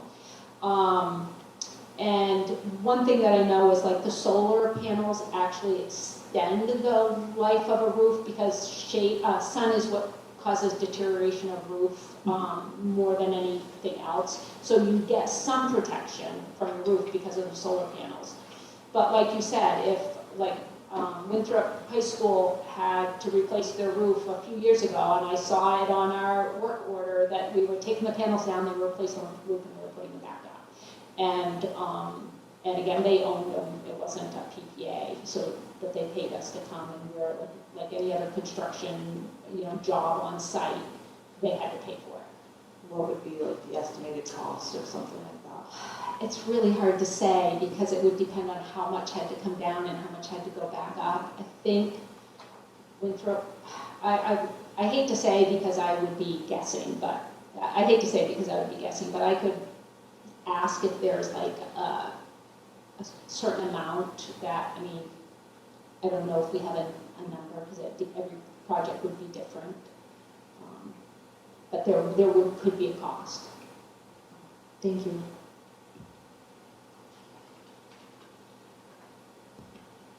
All right, if that takes care of the questions, I would be happy to hear a motion regarding this project. Unless nobody thinks we should act on this project.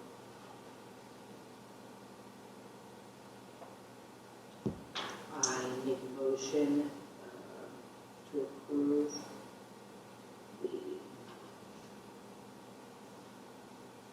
campus solar project revision. Second.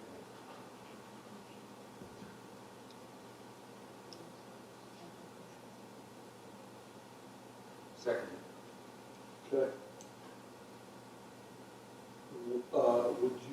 Would you care to amend your motion, Terry, the second as well, to include a clause to allow the superintendent and the facilities manager to negotiate the agreement? I make the amendment that the superintendent and our facilities manager work together to negotiate the contract. Fair to say? Thank you. Okay, the motion is there to move forward with the project and allow the superintendent and facilities manager to negotiate the contract. Is there any discussion on this? My only concern is I would like to have some more information on what the cost may look like, because we're definitely going to have to, at some point, have a roof in this time span, and I would like to know what that cost would incur to us before we make a decision. Like the cost of replacing the roof, you mean?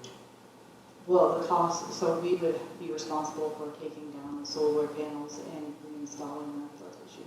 If we had to do the roof. If we had to do use- the roof within the 40 years, which I'm assuming would most definitely be something that we would have to do within 40 years, even with the solar panels. So what would the cost be to us to move those solar panels up and down? And how much would that offset savings and that sort of thing? Tina, you look like you have a response to this. Yeah, so your contract is only for 20 years, so the likelihood you would do anything with your roof in 20 years, your roof warranty is probably 25 years, and your contract is 20 years. So if you were facing a roof problem, you could tell the investor to come take the project, the solar panels down at 20 years at their cost. Or any time after, because you're only going for 5-year, you're going for 5-year increments after 20 years. My concern with that is that we just recently we had a discussion about the peninsula roof, which I think is, what, 16 years. 16 years, so we had to have a replacement before 20 years. So, that's my concern. Janet, do you have a response to that at all? Well, I mean, I hope we don't have to replace the roof here in a coming year period of time. And yes, it is in the capital improvement plan that we should replace the roof at Peninsula. It is a different roof, installed by different vendors and contractors. And, I mean, I can't say that we wouldn't have to. I can't say that. It isn't something that's on my radar. Am I, I'm sorry, Janet, but am I correct in my memory that part of the problem with the peninsula roof was an in-house misunderstanding of the maintenance required? And so as long as we are complying with the recommended maintenance for this roof, there's no reason to assume we would have a similar issue as we had at Peninsula. I guess my concern with the project is that whether we decide to keep the array for the mandatory 5 years or decide to buy it out afterwards, the money that it's going to cost the district is something that I think should go before a vote to the taxpayers. And I think if we're going to enter into a contract for a project that's roughly $1.3 million, even though there's investors that we don't know who they are, I think it would be responsible for us to ask the community and send it to a vote to the community because it's taxpayer money that we'd be spending, whether it's 5 or 6 years from now or 20 years from now. Well, my response to that would be, number one, we don't have to invest any taxpayer money at all unless we choose to buy out the project, which I have to say, at this point, I would not be in favor of, because that's a lot of upfront money. My perception about the best course of action for us is a 20-year project with an investor owner during which we undergo no operation and maintenance costs of any kind. We have no responsibilities whatsoever, in return for which we get a much smaller return. However, we don't have to go ask the taxpayers for $780,000 either. So I would agree with you. If we were going to be looking at 5 years from now at a $780,000 issue, then I would say that would probably be something we would want to be taking to the taxpayers. My view is that is not the best course of action. If in 5 years we decide it is the best course of action, we can take it to the taxpayers. But in my view, it's $221,000 over 20 years if we don't do a thing. And I mean, it's only $11,000 a year, but I can't imagine that our taxpayers would be upset at us for saving them $11,000 a year for no upfront cost, no additional maintenance cost. It's doing nothing but saving them $11,000 a year. To me, that's I can't see how there's any negative to that whatsoever. Well, and, we really haven't even touched on the environmental benefits, Is there a way that we could put something in the contract that says that as a board, we recommend not buying out for the 20 years? Is there any way we could put our recommendation in that? Because I'm assuming you don't plan on being here in 20 years, Jeff. So Well, I would say that, I guess I would respond to that with this. No, I don't really plan to be here in 20 years. But even if I was, I don't think as a board member 20 years from now, I would want to be bound by the opinions of board members that served 20 years previous. I think that you allow whatever the future composition of this board is to make their own decisions based on whatever the current information is, not have them be bound by what we felt at this time. Well, I don't with the think, information we had. I don't mean like saying that we have to stay in it for 20 years, just that based on the information that we have at this time, you know, the cost savings that we were presented with, we wouldn't recommend buying out. Because to me, it looks as though, you know, if we bought it in year 6, we aren't saving any money. But I also worry if you put that in a contract, that might sway some investors that maybe are looking at some of the legislation. And if it's in the contract that they're presenting us, that already says that we're covered for up to 25 years, we just have the option to buy out within 5. I think if that verbiage is in the contract, I feel confident that we're not bound to it. But we also don't want to maybe not get the best investor for us because we're pinpointing it right out of the gate saying, we, as this collective group of people in the here and now, don't recommend looking at a buyout in the future. So I think that would be kind of putting off your nose. But I think I can't imagine there's any attorney in the world that would put language in a contract that included a board's recommendation to a future board anyway. I can't see how any of that would be legally binding. So I think what I would say is we make our decision here tonight based on the best information we have available, and we let future boards do the same. If in 5 years, if you're still here, if I'm still here, Saban is still here, in 5 years, if the discussion comes up, you'll know what the recommendation was. Saban will know, or someone else will ask the question. Well, how come, what was the plan when you originally did the project? I have faith that someone will ask that question. So I'm not comfortable putting that language in a contract or even in a formal board declaration. I would feel more confident that we make the decision for now and we let future boards handle the decisions that need to be made in the future. And that's my opinion. Yeah, I can agree with that. I would just like to also add, we're not going to have this all approved this year. I think we're looking at 2027. So even if you said like 5 years from date of signature, we would probably only have 2 years of seeing what it would actually be beneficial for our issue and what the numbers look like in that current state. So I would think. So essentially the decision that we're making here right now is, do we enter into a 20-year contract based on the information the team has provided with us that will save us $40,000 over the first 5 years, 39 and change, and 221 over the 20 years. Anything after that, a decision to buy out, a decision to tell the contractor to come take the array away, that's all down the road. And none of those decisions have to even be considered tonight. All we're really considering tonight is, do we enter into a 20-year contract that goes 5 years at a time? So if anybody has any more questions or comments? Jim? I'm sorry, Jim. Oh, I'm sorry. Ladies first. Oh, I was just going to say, given Jeff's dedication, I wouldn't be too surprised. I'm going to be 80 this fall.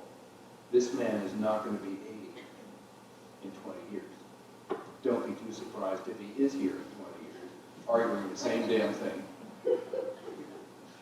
Yankees, Slow down, Terry. Yankees are tough, and they hang in there. And my suspicion is that this is a move that is, yeah, there's a tiny risk involved, but the benefits, I think, are worth it, in my opinion. So I still second the motion. If there are any more questions or comments, well, go ahead, Marcy. I know there's a lot of new people on the board, and going through the process of this school, that was, the plan was to do the solar. And if I remember right, we wanted to do it on our own, but it was not feasible. So I mean, that was in the plan to do solar, and now that we have the opportunity with no cost to us. So I just want to put that out there.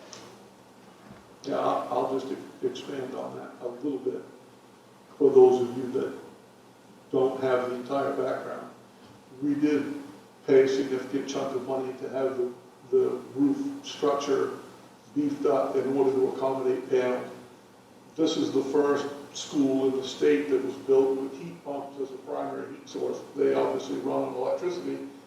So we saw it as incidentally, the reason those were chosen is because an engineering study was done and they were found to be the most efficient heat source, even factoring in the cost of electricity when compared with fuel oil, propane, and biomass heating.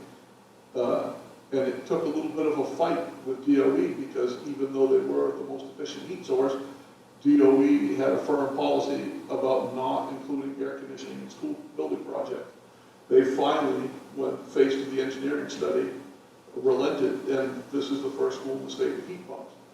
So, since we're providing a lot of our heat, most of our heat in this building with heat pumps, it behooves us to do whatever we can to help reduce our electricity bill. So, and that's just expanding on what Mercy already said. Probably. And just real quick, I agree that solar should be a part of the future at Sumner, but I'm not sure I agree with signing on to net energy billing programs, which allow power companies to subsidize the cost of renewable energy sources. I feel like us purchasing the panels, like you had mentioned before, and placing them on the roof and us being in control of them and paying for them and owning them ourselves, I think would be something I would be more interested in. So that way we're not subsidizing solar companies. So I'll just leave it at that. Are we already in the net solar? Yes. So we wouldn't be doing anything new. We're already in it. We're in the hand-in, correct? Well, yeah, but I can understand Carla's, I understand where she's coming from. We may be into that, doesn't mean we need to continue or up the ante. But I would argue, even if we may be subsidizing energy companies, it's still benefiting us. And I can't see us, I think it would be irresponsible of us, again, when we have taxpayer dollars that we're responsible for us to say, okay, I have a philosophical objection to net energy billing credits allowing a power company to subsidize its green energy production. So therefore, I'm going to cut my nose off to spite my face and make the taxpayers of my district pay an extra $220,000 over the next 20 years just because I didn't want to do that. That's my personal feelings on the issue. So how long, if we agree to this, how long before a contract is in negotiations? Sounds like it has to be done by December. Okay, We have to be, right. There's no wiggle room on the August 31st. no, because they have to do their part of the work and work with the investors. She's got an answer right there. I want to make sure I was announced by the chair. Didn't want to step out of line. Yes, so there is wiggle room for the August. Our goal is to have any contract done by the end of August to make sure we have time to go through the interconnection application process. If somebody came to us on September 2nd and said, oh, you know, we need 2 more days, we need 3 more days, 4 more days, the August deadline is our own internal timeline to make sure we can do what our customers need us to do. So that was my question, because our next meeting would be September 2nd. If we could have, like, I would feel more comfortable if we have the numbers, if anything unforeseen happens, what's it gonna cost us to move the solar panels? Because just with the record of some things that have happened, not just here at the school, but, you know, in unforeseen construction things and that sort of thing, I would feel more comfortable if we had a cost associated, because if it's covering that much of our roof, who knows how often we may be involved with that. It would also be nice to see the cost of the electricity that we're using just here at Sumner, because the solar arrays would only cover Sumner, wouldn't cover any other buildings in our district. I don't know what you mean by that. So I had asked Michael and Janet earlier today, how much is our electric bill here at Sumner? And they were not able to give me that information. And then I asked, well, what's our yearly cost at Sumner for electricity? And I still don't have that answer.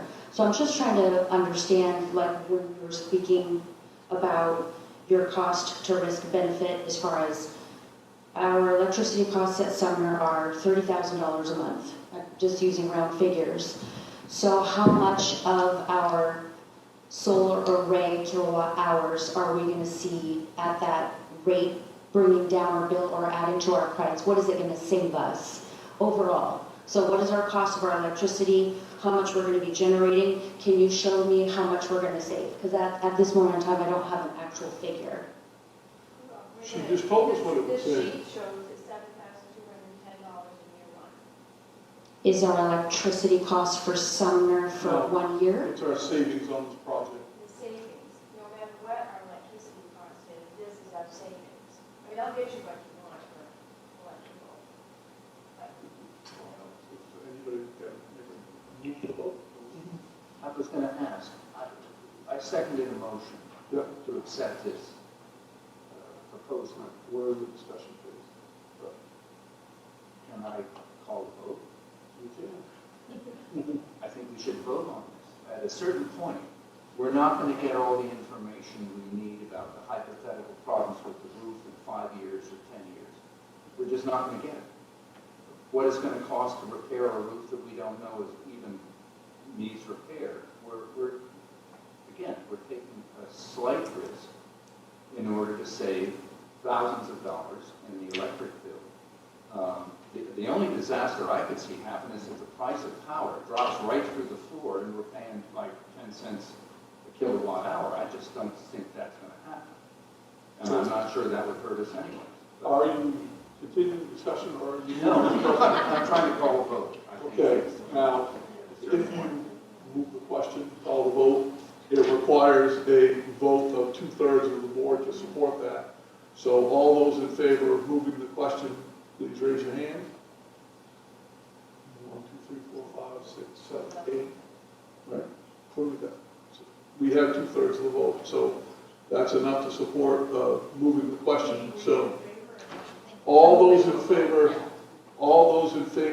of the motion to move forward with the project and allow the superintendent and facilities manager to negotiate the contract, please say aye and raise your hand.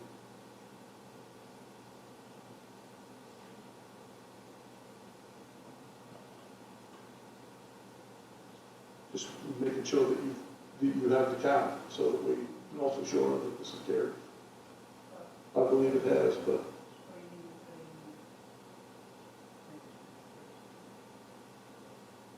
We put our hands down. too late.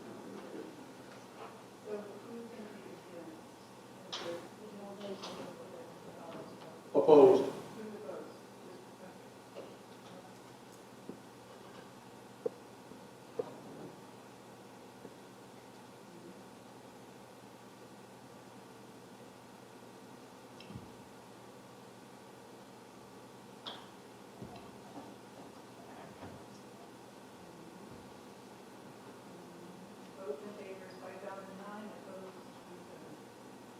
Okay, motion carries.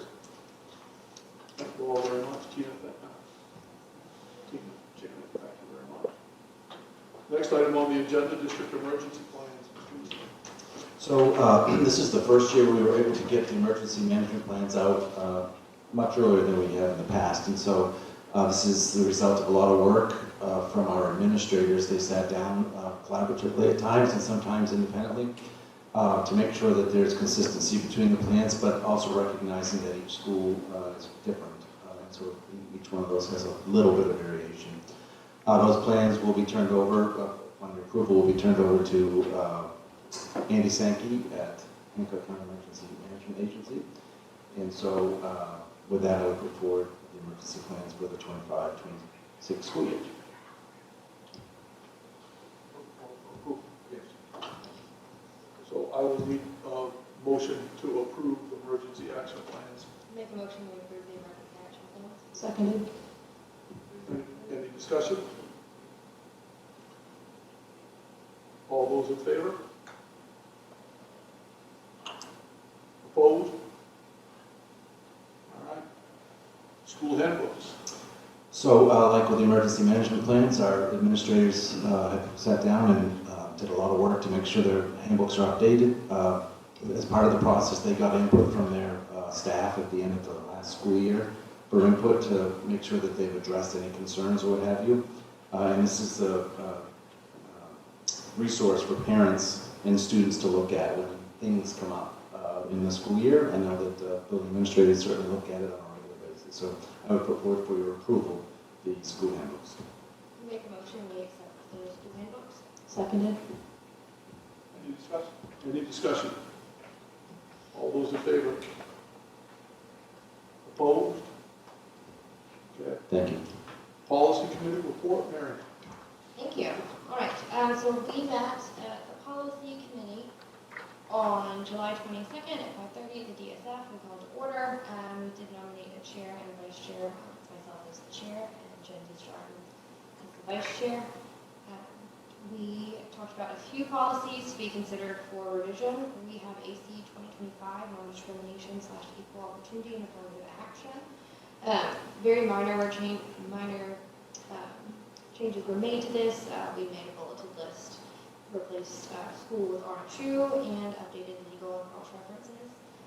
We also talked about JJIF, managing concussion and head injuries. This also went before the school nurses, or before, thank you, Tyler, for review. And this was updated due to MSMA recently updated the policy, made some changes. We abbreviated concussion management team and other minor changes that were in your packet that you received. We also looked at IKD, Summer Memorial High School Academic Recognition. This was something that the Ed Programming Committee brought forward, and we liked the changes that they made. It was basically doing calculations for GPA, class rank for advanced placement, and 200-level college courses. The committee would like to discuss adding the verbiage of passing to the respective advanced courses so that it will read the final passing course grades. And we wanted to talk to the board about that because there was some talk amongst the committee members that if you were taking an advanced level class, perhaps that alone should kind of count for something versus others were thinking that you should be passing the advanced level class that you signed up for. So we wanted to defer to the board to see if the verbiage should say that adding 10 points to the final passing course grade. Okay, so let me read the whole sentence. So grades for advanced placement and 200-level college courses are weighted by adding 10 points to the final, we like to add passing course grade. And grades for honors courses and 100-level college courses are weighted by adding 5 points to the final passing course grade. We were recommending adding passing in order to get those points, but there was discussion and we would like to defer to how this board feels as a whole for that.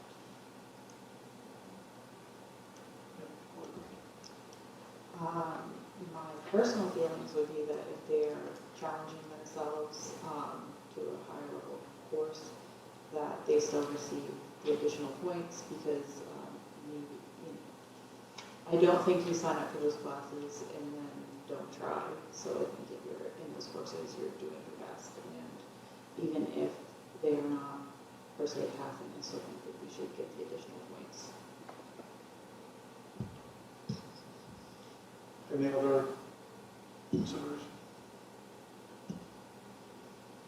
Just wanted to reiterate, because I was in the policy meeting, we are giving students 10 extra points on their grade just by taking the class, and the passing percentage that they need to pass by is 70, correct?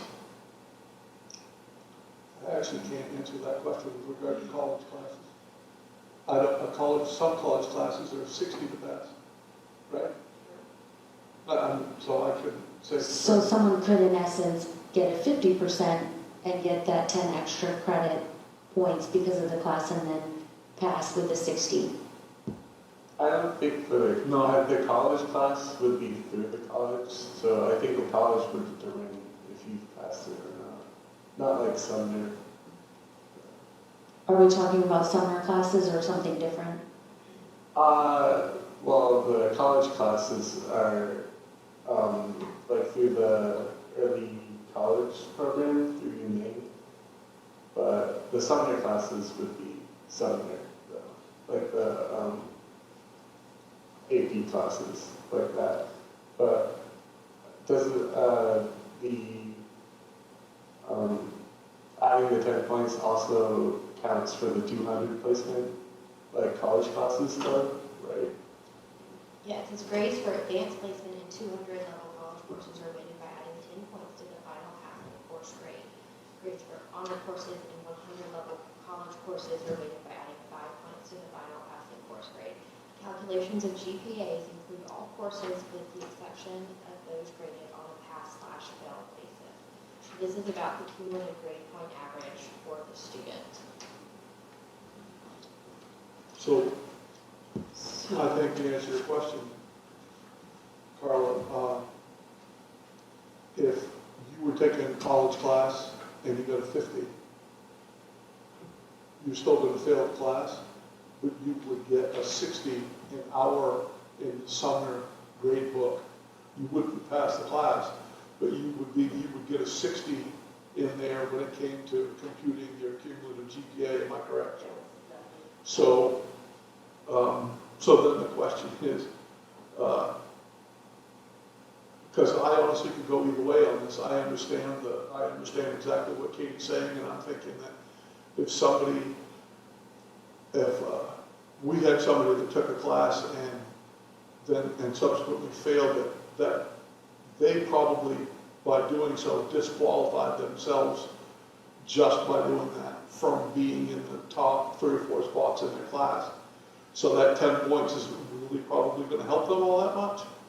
On the other hand, I also understand what you're saying about if we're going to allow students to take AP and 200 level classes, there ought to be some expectation that they're capable of and expected to pass them. I think that's all I'm reasonable to say. I think that, well, no matter if you like fail the class, it's still like a harder class than say a normal class. So I think that like 10 point is like to compensate for how hard of a class it is. So like if you failed it with a 50, like you probably would have got a higher grade in an easier class. So Mary, are you just looking for a motion to accept the new Sumner Memorial High School academic recognition in regards to that extra 10 points? No, we're looking to add the word pass. Like, we want to move the policy forward, but we've asked for discussion on the word passing, on if we need to leave that as a passing grade, or if we will allow the student to fail the advanced placement class, but then still also get the benefit of taking the harder curriculum. So currently, we propose passing, but we need the board to decide on it. Okay, so simple enough. Someone is welcome to make a motion to amend this policy to include the word passing, should they choose. It does not currently include passing. It just says taking the class. So if you want to include passing, then you're going to need to amend this policy to say that right now. Someone will have to make that motion. Can I just make a motion to put it forward the way it is without the word passing? You can. Okay, that's the motion that I make. Have a second on that motion. A second. Any discussion? Which, if anybody so chose, would be a chance to amend. So, going once, going twice. Okay. Oh, Terry, sorry. Well, I'm confused, frankly. The motion But right I'm now, easily confused. the motion right now is as it was approved in committee. It does not include the language, you are not required to pass the class to get the additional 10 points. You just need to take the class to get the 10 points. That's how as it stands right this second. I would amend it to include pass. Are you making that a motion? Yes. Do I have a second on his motion to amend? Second. Okay, discussion on the amendment, quickly, please, because we're dragging this night out a lot, okay? So let's expedite this, we've been here 2 hours. Again, I would say that if a student is choosing to take AP or college level courses, that we shouldn't penalize them if they fail. All right. We've heard, I think it's safe to say I heard your vote earlier. Anybody else? Terry, you got anything you want to add to this? No. Is your emotional amendment? I know I don't have any. Okay, anybody else, anything on the motion to amend? Okay, all those in favor on the motion to amend by including the word passing. All those in favor, raise your hand. This is the motion to amend, not the original motion.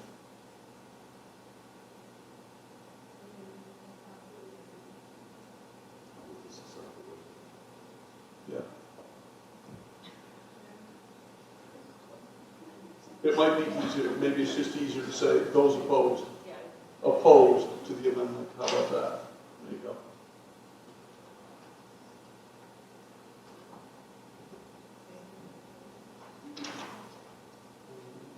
Yeah.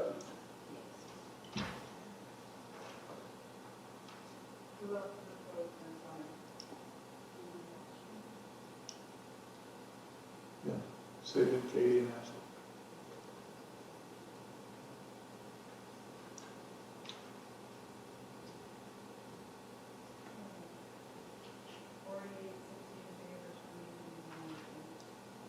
Okay.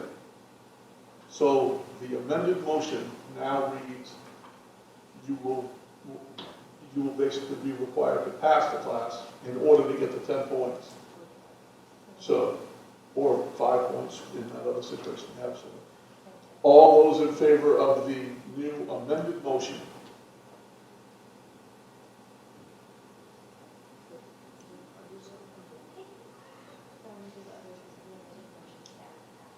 Okay. All those opposed? Same. Okay. Alright, while we're in the motion-making phase, for AC 2025 non-discrimination / equal opportunity and affirmative action and JJIF, managing concussions and head injuries, we would also, as a committee, be looking forward for a motion to accept the revisions. I make a motion to accept the revisions. I second that. Any discussion on those policies? Changes to those policies? Hearing none, all those in favor? Opposed? All right. We did a few policies for first read, ACAA 2025 harassment of students, ACAB 2025 harassment of employees, ACAA-R student discrimination / harassment, and Title IX sexual harassment complaint procedures, ACAB-R employee discrimination / harassment, and Title IX sexual harassment complaint procedures, BBAB school board self-evaluation, and BE school board meetings. All of those were in your packets for you to review. We'd be looking for a motion to accept those for first read. Can I make a motion to accept those for first read? I second that. Motion and a second. All those in favor of approving those policies for first read? Opposed? All right. The policy committee will meet next week, 5:30 at DSF. All right. Personnel committee report. Personnel committee meeting met this afternoon. Late.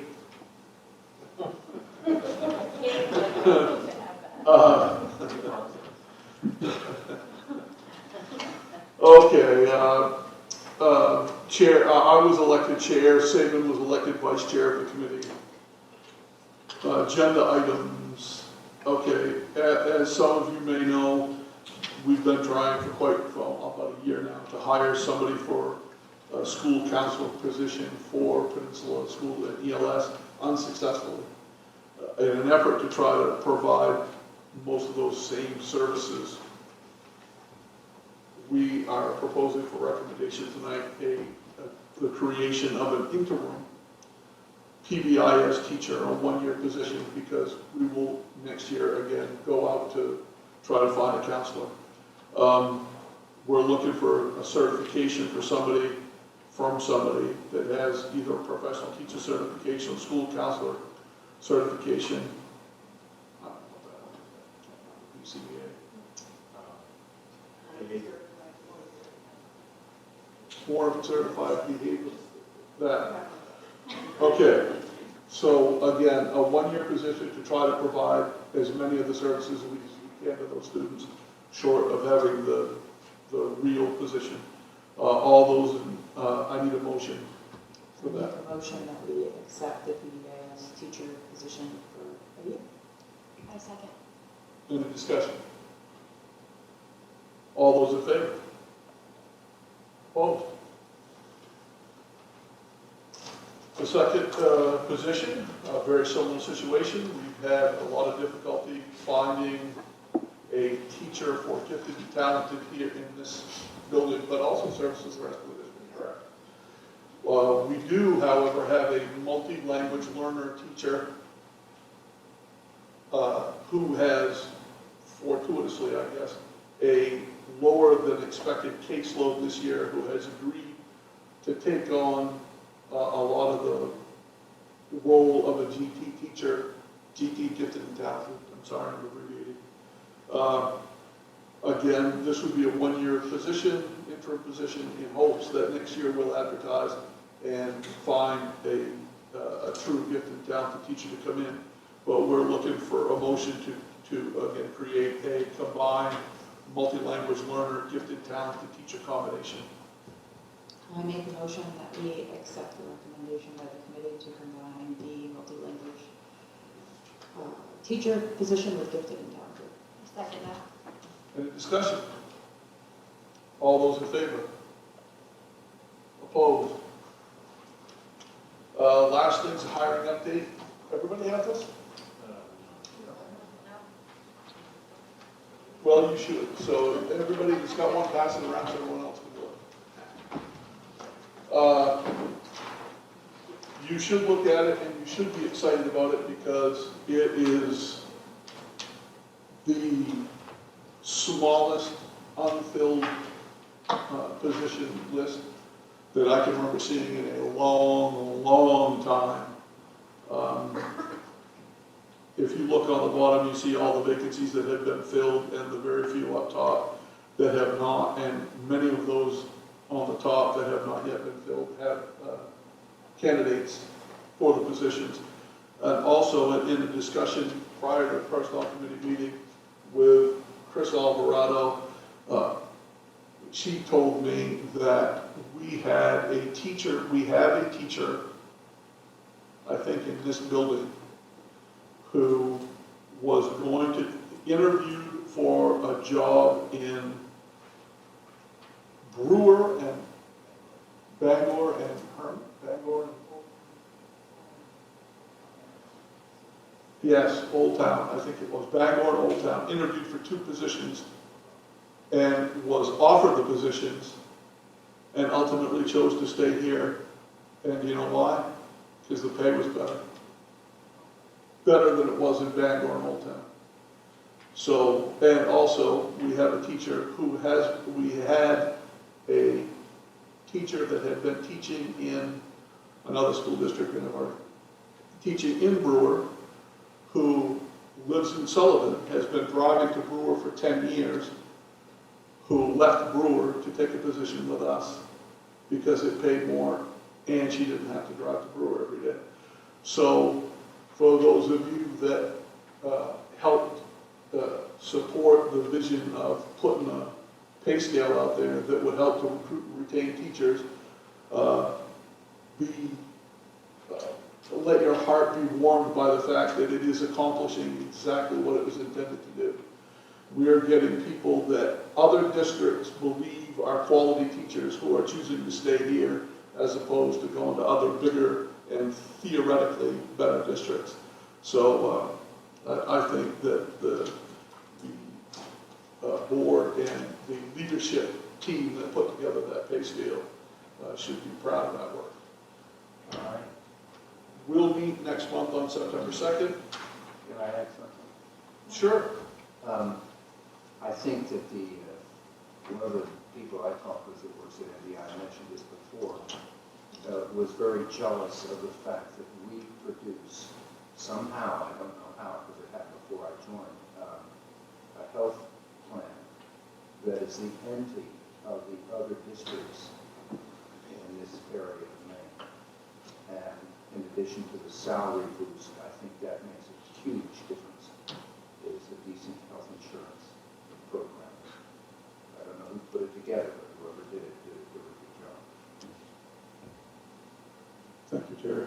All right, having said that, as I said, Personnel Committee will meet September 2nd, prior to the next full board meeting. New teacher nominations, Mr. Eastman, is the best part. Thank you, Jeff, and for the record, my heart is warm. I appreciate that. So, new hire, the first one is the position that you just approved, the combined position for gifted and talented teacher, which is a district-wide position. Rachel Straw is her name. Rachel graduated from Pennsylvania State University with a major in hospitality management and a minor in labor and employment relations. During her time at Penn State, she had the opportunity to teach and tutor, which became a passion for her. She was previously hired as a substitute teacher for RSU24 at the onset of COVID, but the school shut down before she could start. She went on to work in human resources, hotel management, restaurant management, political budgeting, political campaigning, and brings those skills and work experience to the classroom. Most recently, she was, as I mentioned, has worked as a multilingual language teacher since February. Her references echo that she is innovative in her teaching techniques and is excellent at relating to her students and helping them understand and retain new material. So I recommend Rachel Straw for the district-wide gifted, talented, and multilingual position. Is everybody comfortable doing these as a block? Okay. Next up, second grade teacher at the Peninsula School, Dale Cunningham. Dale comes to us with a bachelor's degree in elementary general education, a master's in Asian studies, and a master's in Asian studies. She has 8 years of teaching experience in both private and public school settings. She has been approved for conditional certification while she completes the remaining requirement for her teacher certification. Her references attest to her teaching abilities, commitment to students and their development, is known for bringing creativity to her teaching, and collaborates well with other staff. I recommend Dale Cunningham as the second grade teacher at the Peninsula School. And last year, when we were putting the final touches on the budget, we did an examination of course numbers, and our Spanish numbers were low. And so we worked with that teacher, Inez Weaver, and she agreed to retire and come back as a part-time teacher. And so I'm putting forward as a part-time teacher, and when I say part-time, it's 0.66 FTE. They have 6 blocks here at the high school and middle school, and she'll be working for those 6 blocks. And so for the past 24 years, Inez has been the Spanish teacher in the at Sumner. Although she retired last year, it was the intention of returning as a part-time probationary Spanish teacher for the 25-26 school year. So I put those 3 names forward for your approval. I make a motion that we approve the candidates as recommended by the superintendent. Seconded. All those in favor? Opposed? Excellent. Okay, board review of meeting. Let's start down this end with Ashley. I don't think I have anything to add. It was very informative. I'm excited for the solar piece. It'll be a good position. Thank you, Carl. I don't have anything to add. I thought it was a fascinating discussion of solar, and I'm not going to discuss it anymore.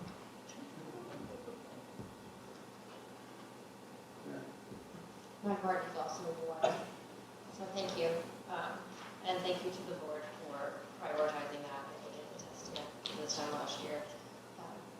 Our applicant pool was very sparse. So I'm excited to see this.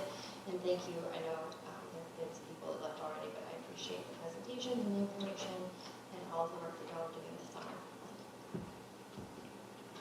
I also wanted to reiterate thank you to Janet and Tina for answering all of our questions to the best of their ability.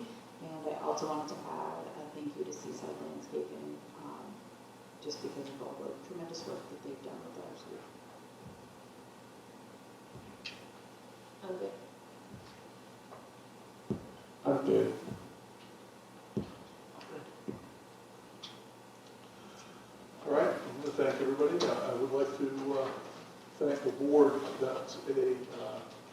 exactly the way deliberations over important issues are supposed to go. We have the time to ask questions, we have the time to deliberate, everybody remained cordial and respectful, exactly the way these things are supposed to work. So I thank you for that, and we'll see you next month. I make a motion to adjourn. Seconded. All those in favor? Opposed? We're out of here. What are you guys wrong gonna do